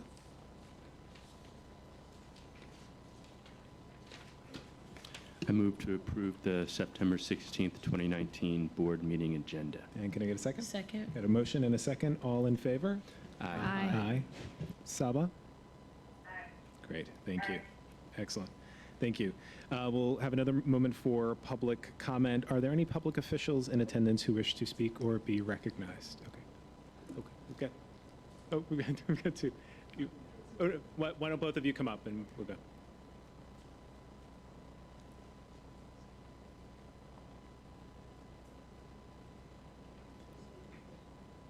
Then if there's anyone else who'd like to make public comment, perfect. Excellent. All right. Whoever wishes to start. Okay, thank you. Thank you very much. Good evening. I'm here with Zach from Friendship to read a letter to you that has been signed by a number of our school leaders, and we anticipate that more will sign as well. And it's concerning the imputation of zeros for some of your assessments. And we want to get it in before you consider the technical guide. So, dear members of the DC Public Charter School Board, we remain gravely disappointed in the lack of movement around the imputation of zeros and 100% participation requirements for some tests on the PMF, but not all. In the posted response, PCSB staff stated they met with an NWEA researcher, but have not named that individual. Josh Boots, founder and executive director of Empower K-12, and I met with NWEA senior researcher who consults with authorities on accountability. He absolutely does not recommend a 100% participation rate. In conversations held with other education accountability experts who participated on U.S. Department of Education, ESEA, and ESSA accountability panels, all believe 95% participation rates are appropriate. It is concerning that staff is comfortable rating schools that include zeros for students who did not earn them. NWEA MAP is just a 2-week testing window. There will always be exceptions around sick and injured students, students caught in custody hearings downtown on their testing day, homes that catch fire, and other emergencies, and some students with severe disabilities for whom MAP is not an appropriate assessment. All of those are actual real-life circumstances in which PCSB gave a student a zero. We are doubly concerned that these types of decisions have an outsized impact on schools serving at-risk students who are more likely to have out-of-school control exceptions during the tested window, as well as schools with serving smaller populations of students. We can find other healthier ways of encouraging 95 to 98% participation rates without penalizing schools for real-world exceptions that occur.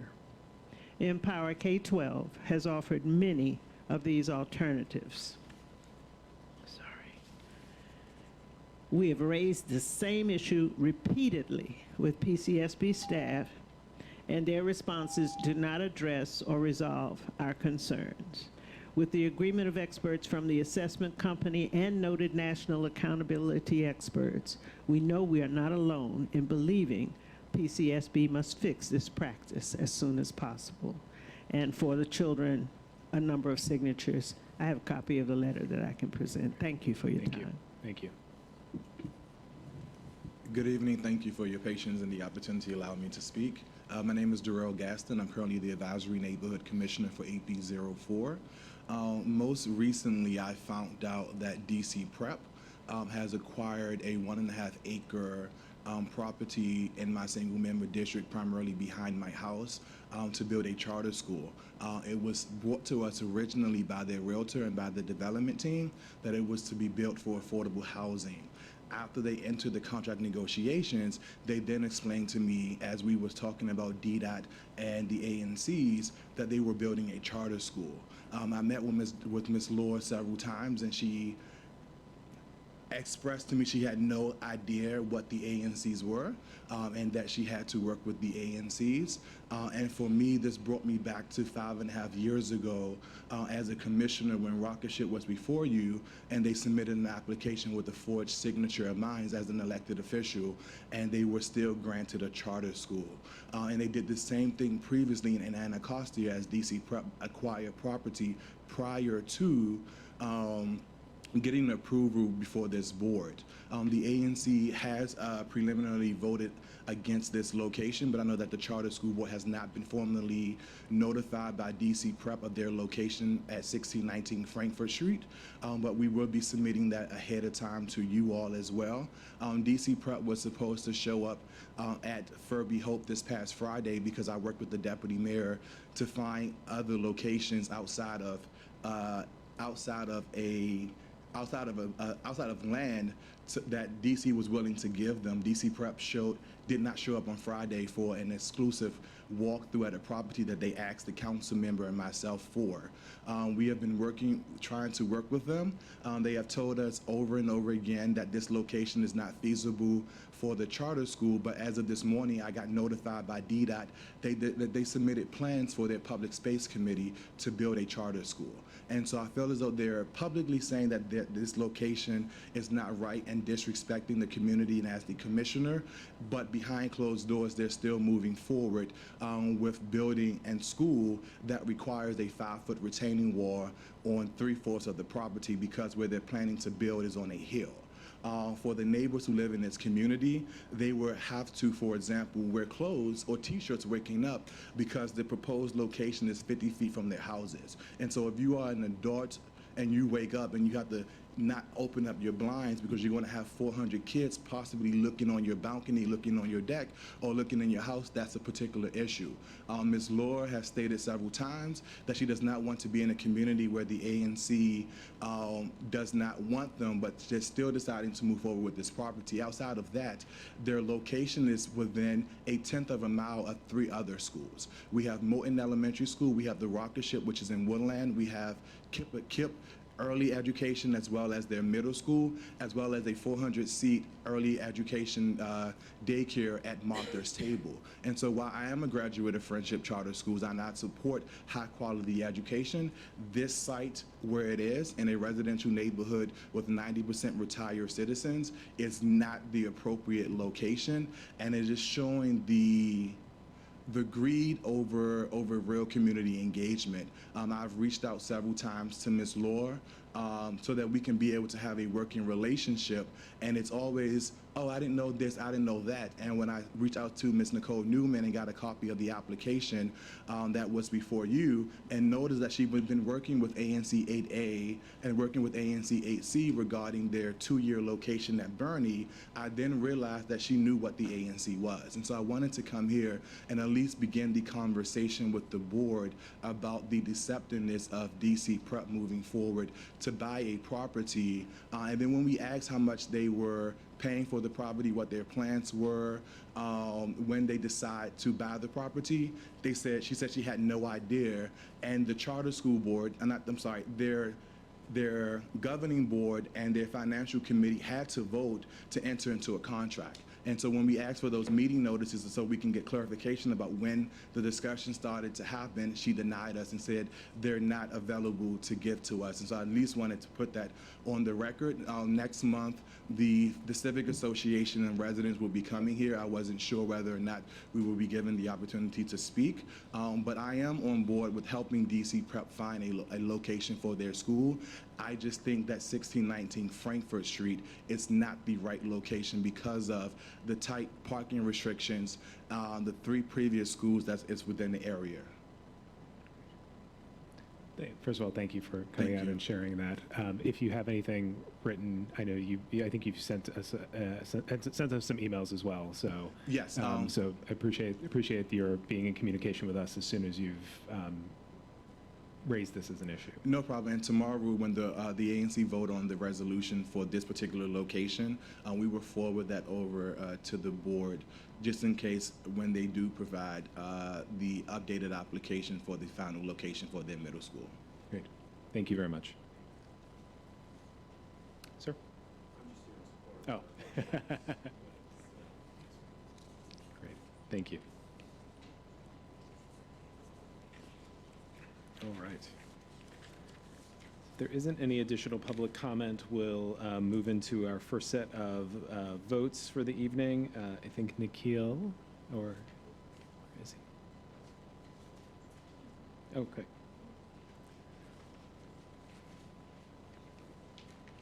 You doing all three, Katie? Okay. Very good.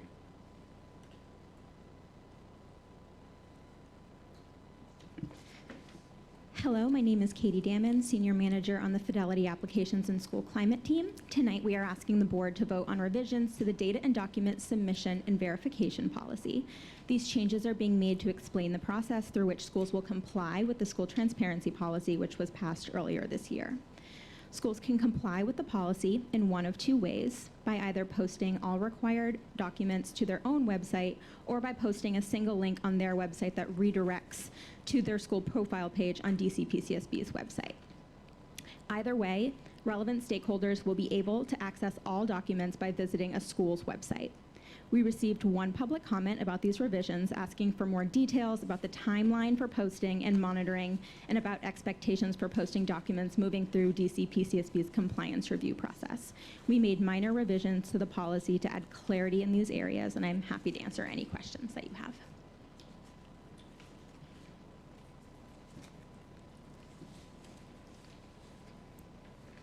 I don't have any questions, but I just wanted to thank the staff for executing on a policy that allows us to put into power the policies that we approved earlier this year around greater transparency. So thanks for that. Yeah, we look forward to implementing it. Any other questions? Okay, this one's pretty straightforward. Great. All right. So tonight we are also asking the board. Should we do? Oh, I'm so sorry. I'm so sorry. Let us do one at a time. Yep. So can I get a motion on the data and document submission and verification policy?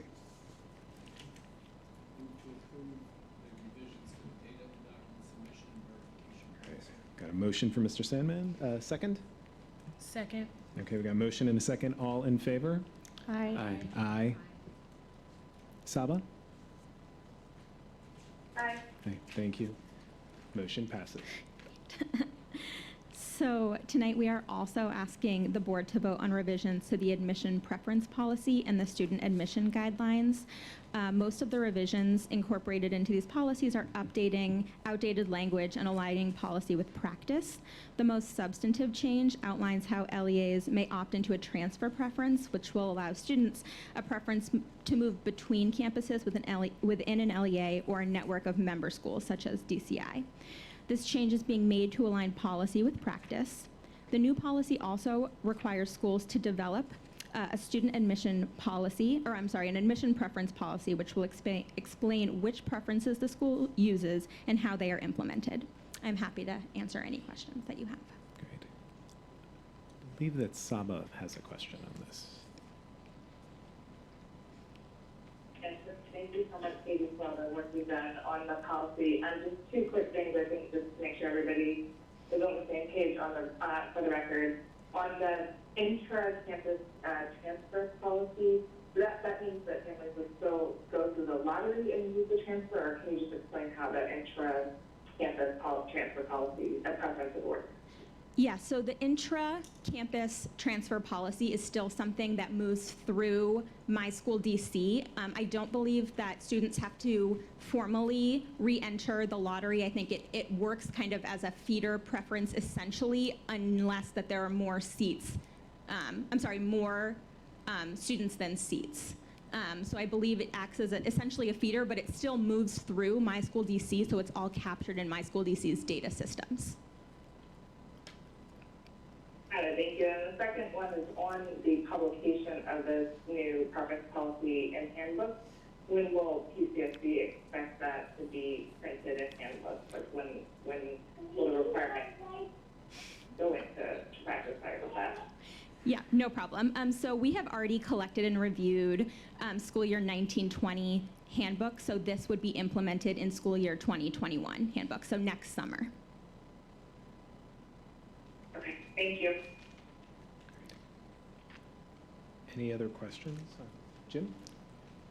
I have a question about how the preference works for transfer from one campus to another. Say you have a two-campus LEA. One of the campuses is high demand, the other is not.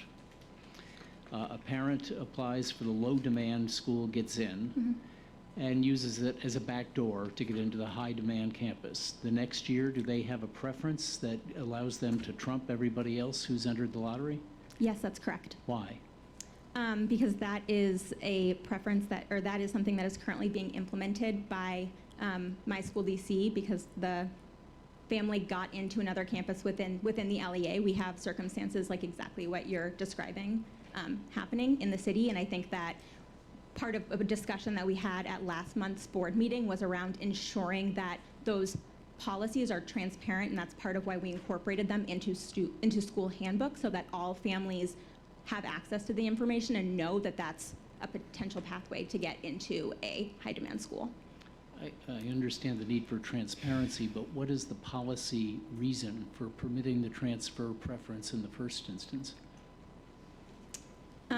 So this is something that schools have requested and worked with my school DC to develop and implement. The law really speaks to students getting into an LEA. It is not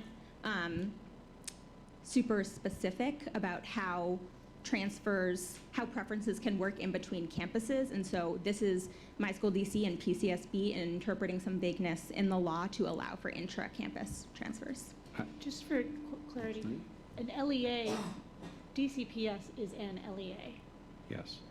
but that kind of inter-campus transfer can't be possible within a DCPS school. Happens all the time at DCPS. DCPS has all sorts of policies allowing or preventing students from moving back and forth between schools. I guess I would say the policy reason, so first of all, there's what Katie referred to as the law, which is that it refers to admission into an LEA and also provides schools with exclusive control over operations.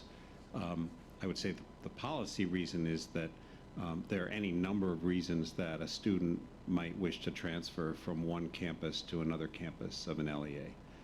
It could be that that student's sibling moved. It could be that the family moved. It could be that the parent got a different job and it made the commuting pattern different. It could be that the student was unhappy at a school and wanted to move to another one.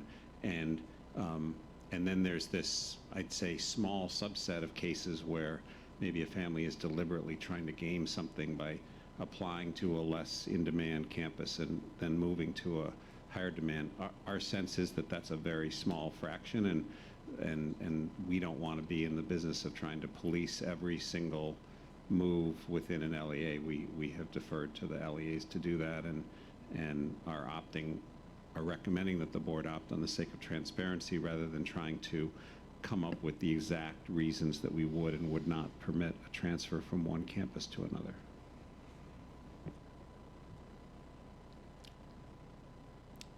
Saba, did you have another question? And I think, can you both hear me? Yes. Hello? Yes, you can go. Okay, sorry. Just on that last point, you did mention that situation where, let's say there are more families who are interested in transferring to a location that are spaces available. So what's the instruction PCSB is giving in that scenario, where there, let's say, 2 spaces available at the other campus, but 10 families want it? I think that those families would have to enter the lottery, but would be placed on the wait list in accordance with the preference. My school DC works with schools to create for each school a unique hierarchy of preferences that they then apply. And so schools would distinguish between a sibling preference, a transfer preference, and any other preferences that they're entitled to under the law. No, I know, but I think when Kate worked into my question, when we talked about just the way it would be administered in practice, the idea was that schools wouldn't necessarily have to enter the lottery, that schools could facilitate this preference. And she said, I think I heard that, unless there was a situation where there were more families interested in spots. And so I'm just trying to understand, where the families don't have to do lottery and when they do. Mm-hmm. Yeah. I'm pretty certain that as a matter of administration, they put the names through my school DC, and that it is effectively put through the lottery. But I can't say I can't say that with absolute certainty, and so would suggest that we get back to you on that and in some way put that in the record so that anybody who's watching this could also see the answer. Yeah, Sab, I'm not sure that we have actually ever encountered that situation, so we can, as Scott said, look into it and get back to you and incorporate it into our guidance to schools. Okay, I'm a little, the reason I'm asking is I do think the transparency is very, very important, but we're now going to have a situation where hopefully families are now aware, all on the same page, of the opportunity for an inter-campus transfer. And so I do think, speaking from my own personal experience, I do think the probability of this happening is maybe higher than we think. And so now that more families will be aware, everyone will be on the same page, I just want to make sure we have a uniform system of dealing with that. And so, I think we could learn it tonight, but it seems like something we need to have an answer to. And I guess I defer to Rick on whether it's something that can be added in to the policy, post-vote, or that we need to figure out beforehand. Are we working under any time constraint in terms of voting on this tonight? I guess not. I think that we were trying to work with my school DC to essentially memorialize this policy as soon as possible so that they could get it into their guidance. But I think if there is some serious, lack of clarity around this particular issue, then we will have to postpone the vote. And I think that staff would be fine with that. Any thoughts from the board? Mm-hmm. Yeah. Okay. Great. So why don't we agree? So we will, you will get to the board, or PCSB staff will get to the board, some clarification on the policy as the questions around the policy as described by Saba, and then we'll move the vote to the October 28th meeting. Yep. Okay. All right. Thanks, I'm sorry. I know I keep being the person who forces this out, and I don't learn too much, but I just think this is important that we get the uniformity right. No worries at all, Saba. Thank you. Great. Thanks, Katie. All right. Who's up next, since my agenda is incorrect? It's not Nikhil. Thank you, Ron.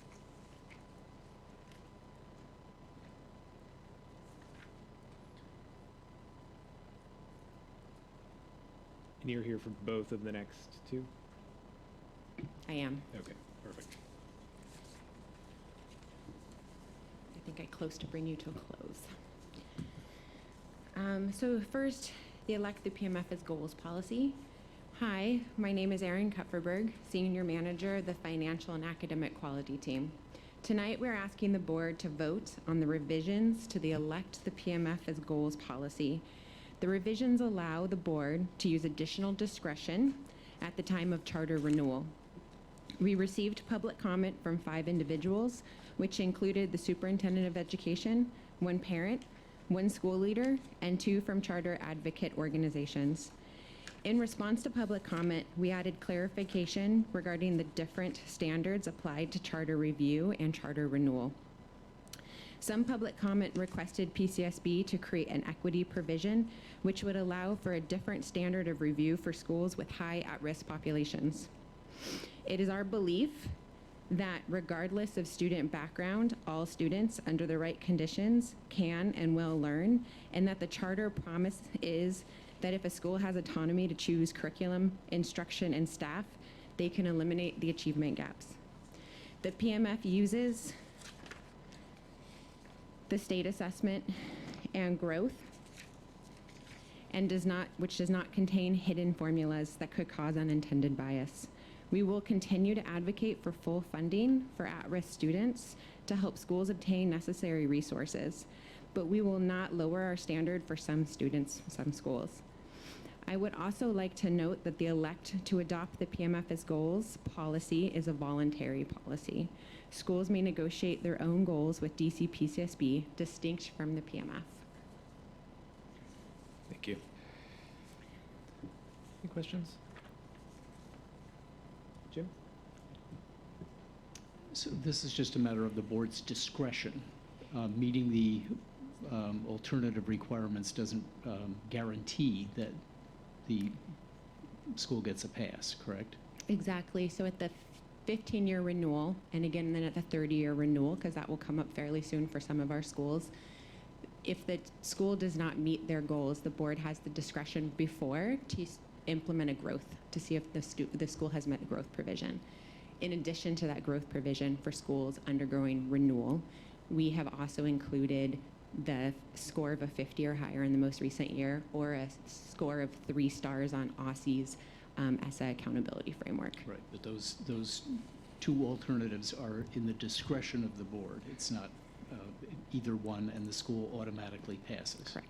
Okay. Now, my understanding is that the school will have to amend its goals to get the benefit of this additional discretion. Is that correct? That is correct. We don't automatically assume that an update to a policy for the PMF goals policy will apply to a school. So if the school chooses, they can adopt this newer version of the policy, and we will help schools through that process over the next couple of months if it pertains to, if they would like to adopt it, and we will walk them through that, and it'll be up before you guys.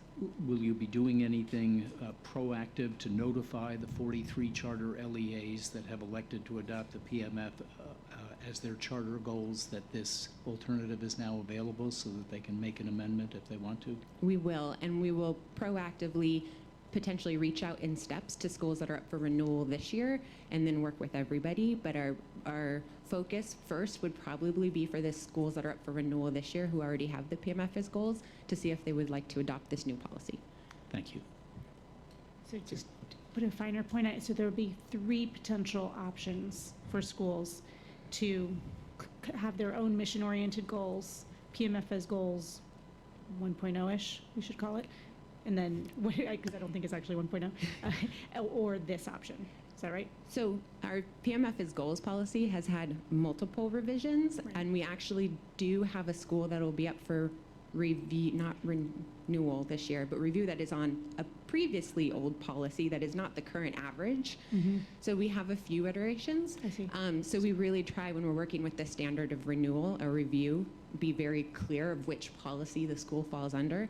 So it is very clear to you and to the school how they're being held accountable if they have elected the PMF as goals but haven't adopted the newest version of the policy. And a quick follow-up here. So I think I've seen it somewhere, but for the record, if this new PMF as goals policy were to be applied to schools on which we made some decisions over the last year, what difference would it have made for those schools, if at all?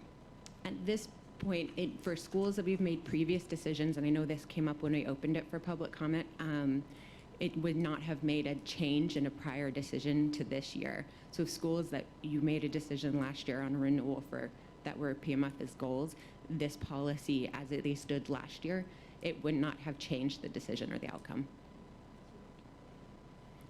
Steve?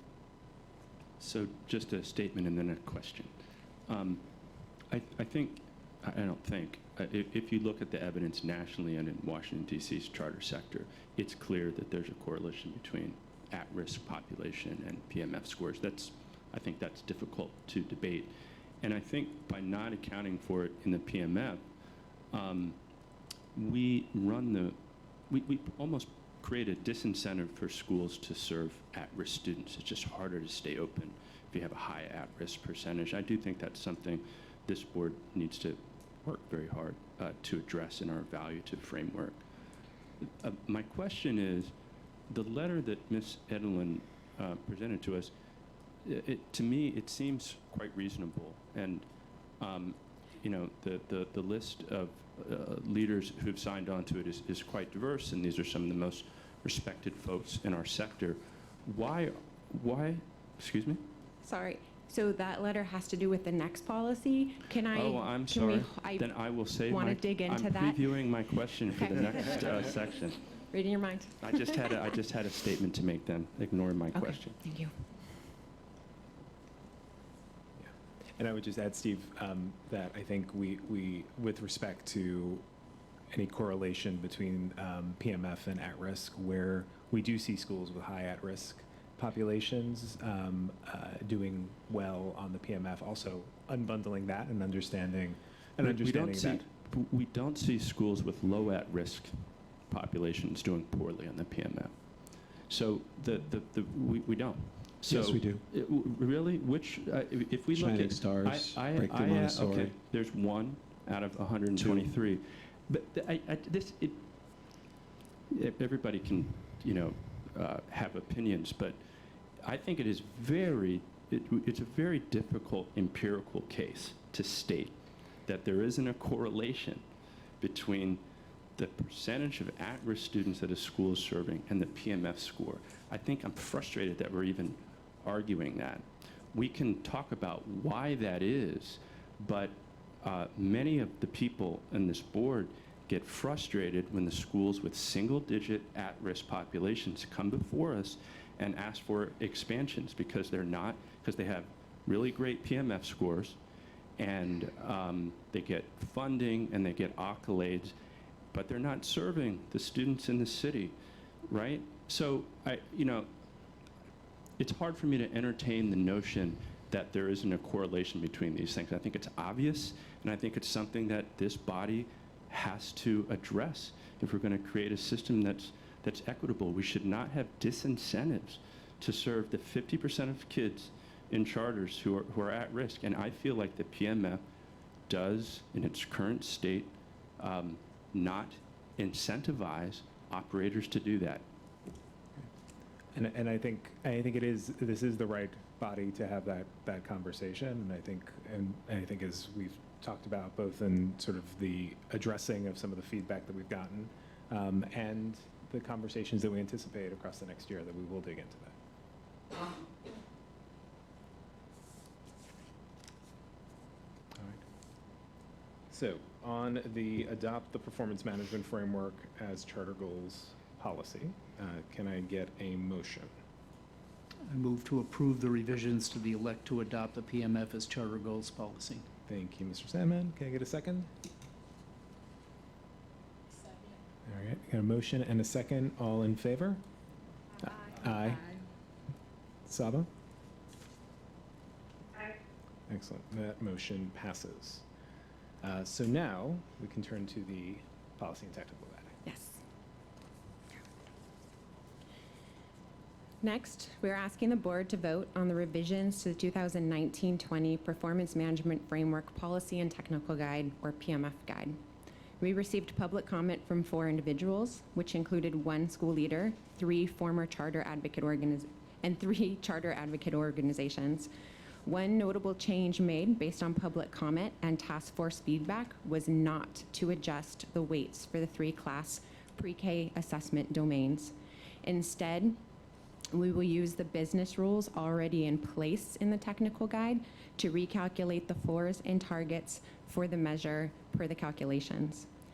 Per the policy, the floors and targets were going to be recalculated this year already because scores in the sector have increased over the last few years. This aligns with our original goal of year-to-year reliability for the PMF guide and for the PMF that we have discussed with the task force. Other small changes to the policy include revisions based on the test publisher updates and clarifying language added to business rules. As is our policy, we will continue to work with stakeholders to evolve the PMF to ensure it fairly assesses school performance. And if I could just add some staff response to what we heard to the testimony from Ms. Edelin. She read a letter that we mirrored an email that we received early today from Josh Boots from Empower K-12. The first thing is that the letter leaves the impression that if you have a student who is ill, and is unable to be tested during the 2-week window, that student is necessarily excluded from testing. That is not the case. We provide ample opportunity for any student who is unable to be tested within the 2-week testing window to be tested outside of the 2-week testing window. So there is no reason that a student could not be tested as required.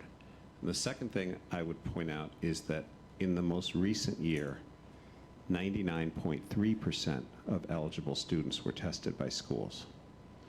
So the notion that schools can't get to 95% is the right number, or 93% or whatever they say, is just not borne out by the facts. There was only one school that had more than 5 eligible non-tested students. And that school is still expected to earn over 85% of the possible points on NWEA.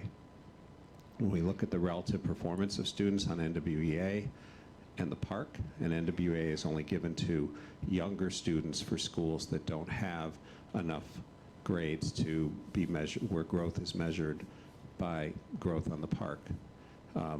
They do better, much better than PARCC. NWEA is an easier assessment. And by doing what the letter asks and allowing schools to waive out 2, 3, 4, 5% of students who are most likely to be the students who are most at risk, most at need of academic improvement, would further inflate the results of that score and lead us to not measure the most at-risk students who are most in need of academic intervention. And so that's the reason that we have consistently refused to accede to this request.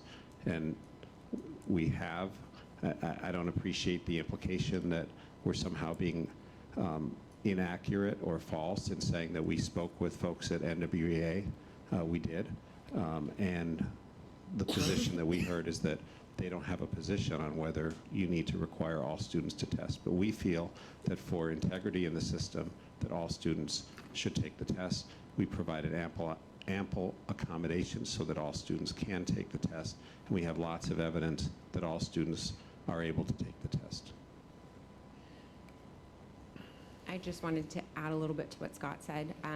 Last year, we also adjusted our full academic year FAY business rules after this public comment surfaced last summer for the 17-18 technical guide, and we met with the task force, and we discussed how to make the full academic year business rules more robust. So they used to be that a student who was included as FAY if they enrolled by the last day of the fall testing window and were enrolled to the first day of the spring testing window. Well, if your student, leaves the second day of the testing window, you probably didn't get a chance to test them, and that was a more robust conversation we had with the task force. So we actually said, and the schools set their own testing windows, and it's per publisher recommendation.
Bit more flexibility than we heard earlier, and it's to get the students in order them to be tested. Another thing we implemented last year is we followed OSSE's PARCC guidance, I don't know what to call it, but allowing medical exemptions for a student who is unwilling to test that aligned with those reasons that OSSE has in place.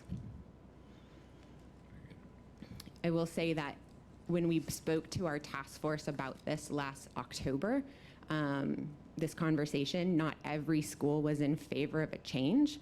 Schools that use MGP in their framework had voiced to us also that that they were okay with the way the rules were. I'm paraphrasing this. I'm sorry, it was in October. And then they didn't want to see a change because they wanted the differences in grade bands in our PMF framework to be as equitable as possible. And that was a lot of the work we did with Task Force in the spring to make sure that the average amount of points that schools at different grade bands can earn are more aligned, because schools earn more points with MAP on average. Thank you. Any additional questions?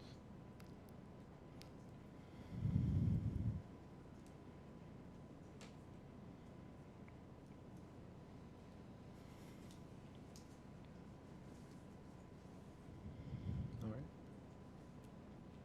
Are we ready for a motion?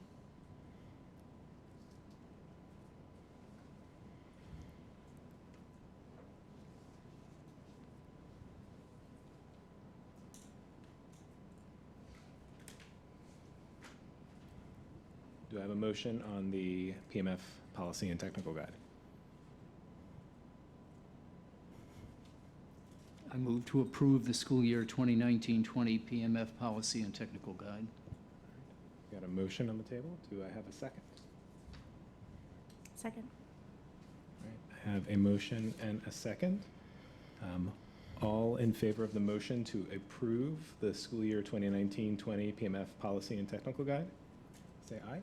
Aye. Aye. Aye. Saba? Aye. All right. Any nays? Nay.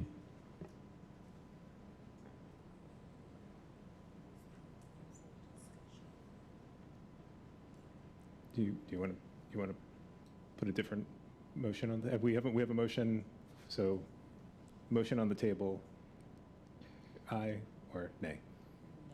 Okay, so we have a motion, the motion to approve with 1, 2, 3, 4, 5 in favor and 2 nays. So the motion passes. You have a follow-up question. Is it, the motion passed, but is it possible? The motion is passed, but is it possible for there to be additional discussion, or because of the timeline of when this would be implemented, is it impossible to have any additional discussion and revisions to the policy? So I would say we've Right. we've approved the Right. approved the motion. I think that there is the opportunity to continue to look at what we learned as you did last year. You know, for my part, what I found sort of compelling about the motion on the table to approve it as it is was the very limited impact that this was to have, given where the sector already is, and did not suggest to me for us to make a change to what was put forward. That said, as we have done in previous years with policies that have sometimes unintended consequences or things change, to be able to come back to next year's policy, because we'll be voting on the 2020-2021 PMF policy and technical guide a year from now. That'll open up in July again, and let's revisit this topic. Yes, so it's a new policy every year. I'll be back aiming in May to open for public comment, but that's something that we can take a look at again and work on between now and then with our task force and our school leaders and our advocates to continue with this issue. All right. Great. Thank you. Thank you. All right. We now have the consent calendar. Naomi Shelton is going to recuse herself from the consent calendar as there are a few KIP DC items, and she's recused from KIP DC. So for the rest of us, let me check before we vote on the consent calendar if there are any other items that board members would like to remove from the calendar for further discussion, or if there are any other recusals. I have a quick question about the last item on the notice of concern for KIPP DC. You have a question? Yes. Go ahead. The most recent numbers that we have are not good on this, but my understanding is that the board has discretion to lift the notice of concern at the end of the school year so that the school can start fresh. I understand the reasons for doing that. I'm interested in what the board's practice has been in the past. In situations like this, is the notice routinely lifted? So so I'll let the staff. I'm just raising a question about fairness and equity and treating similarly situated schools similarly. So we had literally this happened just last year with, I believe it was Ingenuity Prep, where we had a notice of concern that we voted on in May of 2018 and lifted in September just because of the way the school year wraps up. It's really hard to have that carry on into the new school year. So it is our current practice. There's never been a school where we haven't lifted it in time as the new school year. Thank you. I'm prepared to vote in light of that. Excellent. I would just add, we've had a discussion among staff whether we should just automatically lift it and spare the board the vote, or whether it makes sense to have the public airing of it and lift it. So if board members have a point of view on that, we can pass that along. Yeah, very good. All right. So knowing that Naomi is recused, and if there are no other items to discuss in the consent calendar, can I get a motion to approve all of the items on the consent calendar? I move to approve all items on the consent calendar. Thank you. We've got a motion and a second. Second. A motion and a second. All in favor? Aye. Aye. Saba? Aye. Aye. Very good. That motion passes. All right. One item left on the agenda for this evening. It is the board's practice to elect board officers as we bring on and fill seats of our board. So with Jim's joining to fill our last seat in July, it's now time for us to elect new board officers. So I'll open the floor for officer nominations. I would like to nominate the following slate of officers: Rick Cruz as chair, Saba Barreda as vice chair, Steve Bumbaugh as treasurer, and Ricardo Ganjam as secretary. Thank you, Leah. It's a radically different slate than past years. Are there any other nominations, any items for discussion? Otherwise, we can take a vote.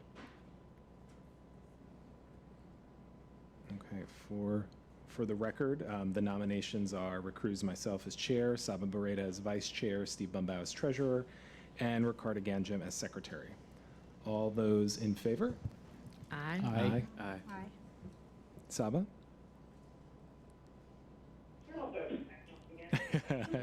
All right, the ayes have it. Congratulations, team, and thank you to all of my board colleagues for serving, and in particular to the officers for serving. Is there any new business? All right, if there's no new business, we'll open the floor for public comment one last time. And yes?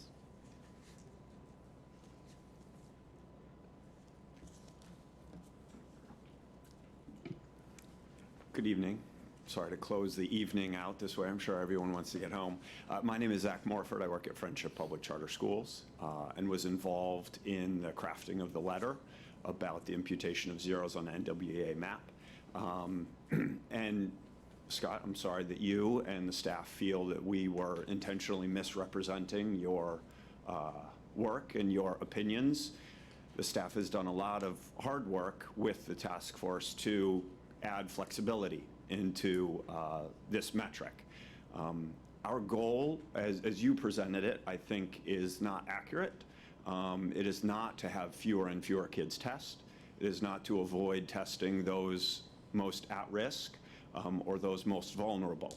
It is to develop operating business rules that allow us to appropriately test students who should be tested. And steps have been taken, as Aaron mentioned, and we appreciate that. But I think that there's more work that needs to be done. So students who are unable to test do not count against a school and do not receive a 0. So I just wanted to put that on the record as we close out. So I appreciate that opportunity. Thank you. Thank you.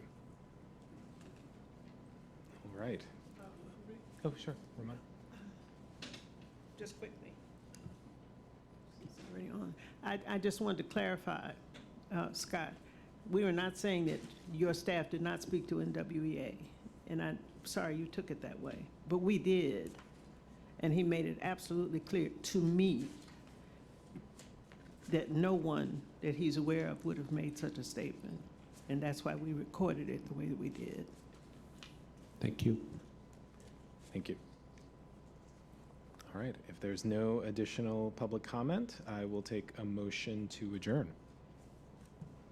I move to adjourn the September 16th, 2019 board meeting. Got a motion, can I get a second? Second. Motion is second, all in favor? Aye. Saba? Aye, great. Thank you, good night.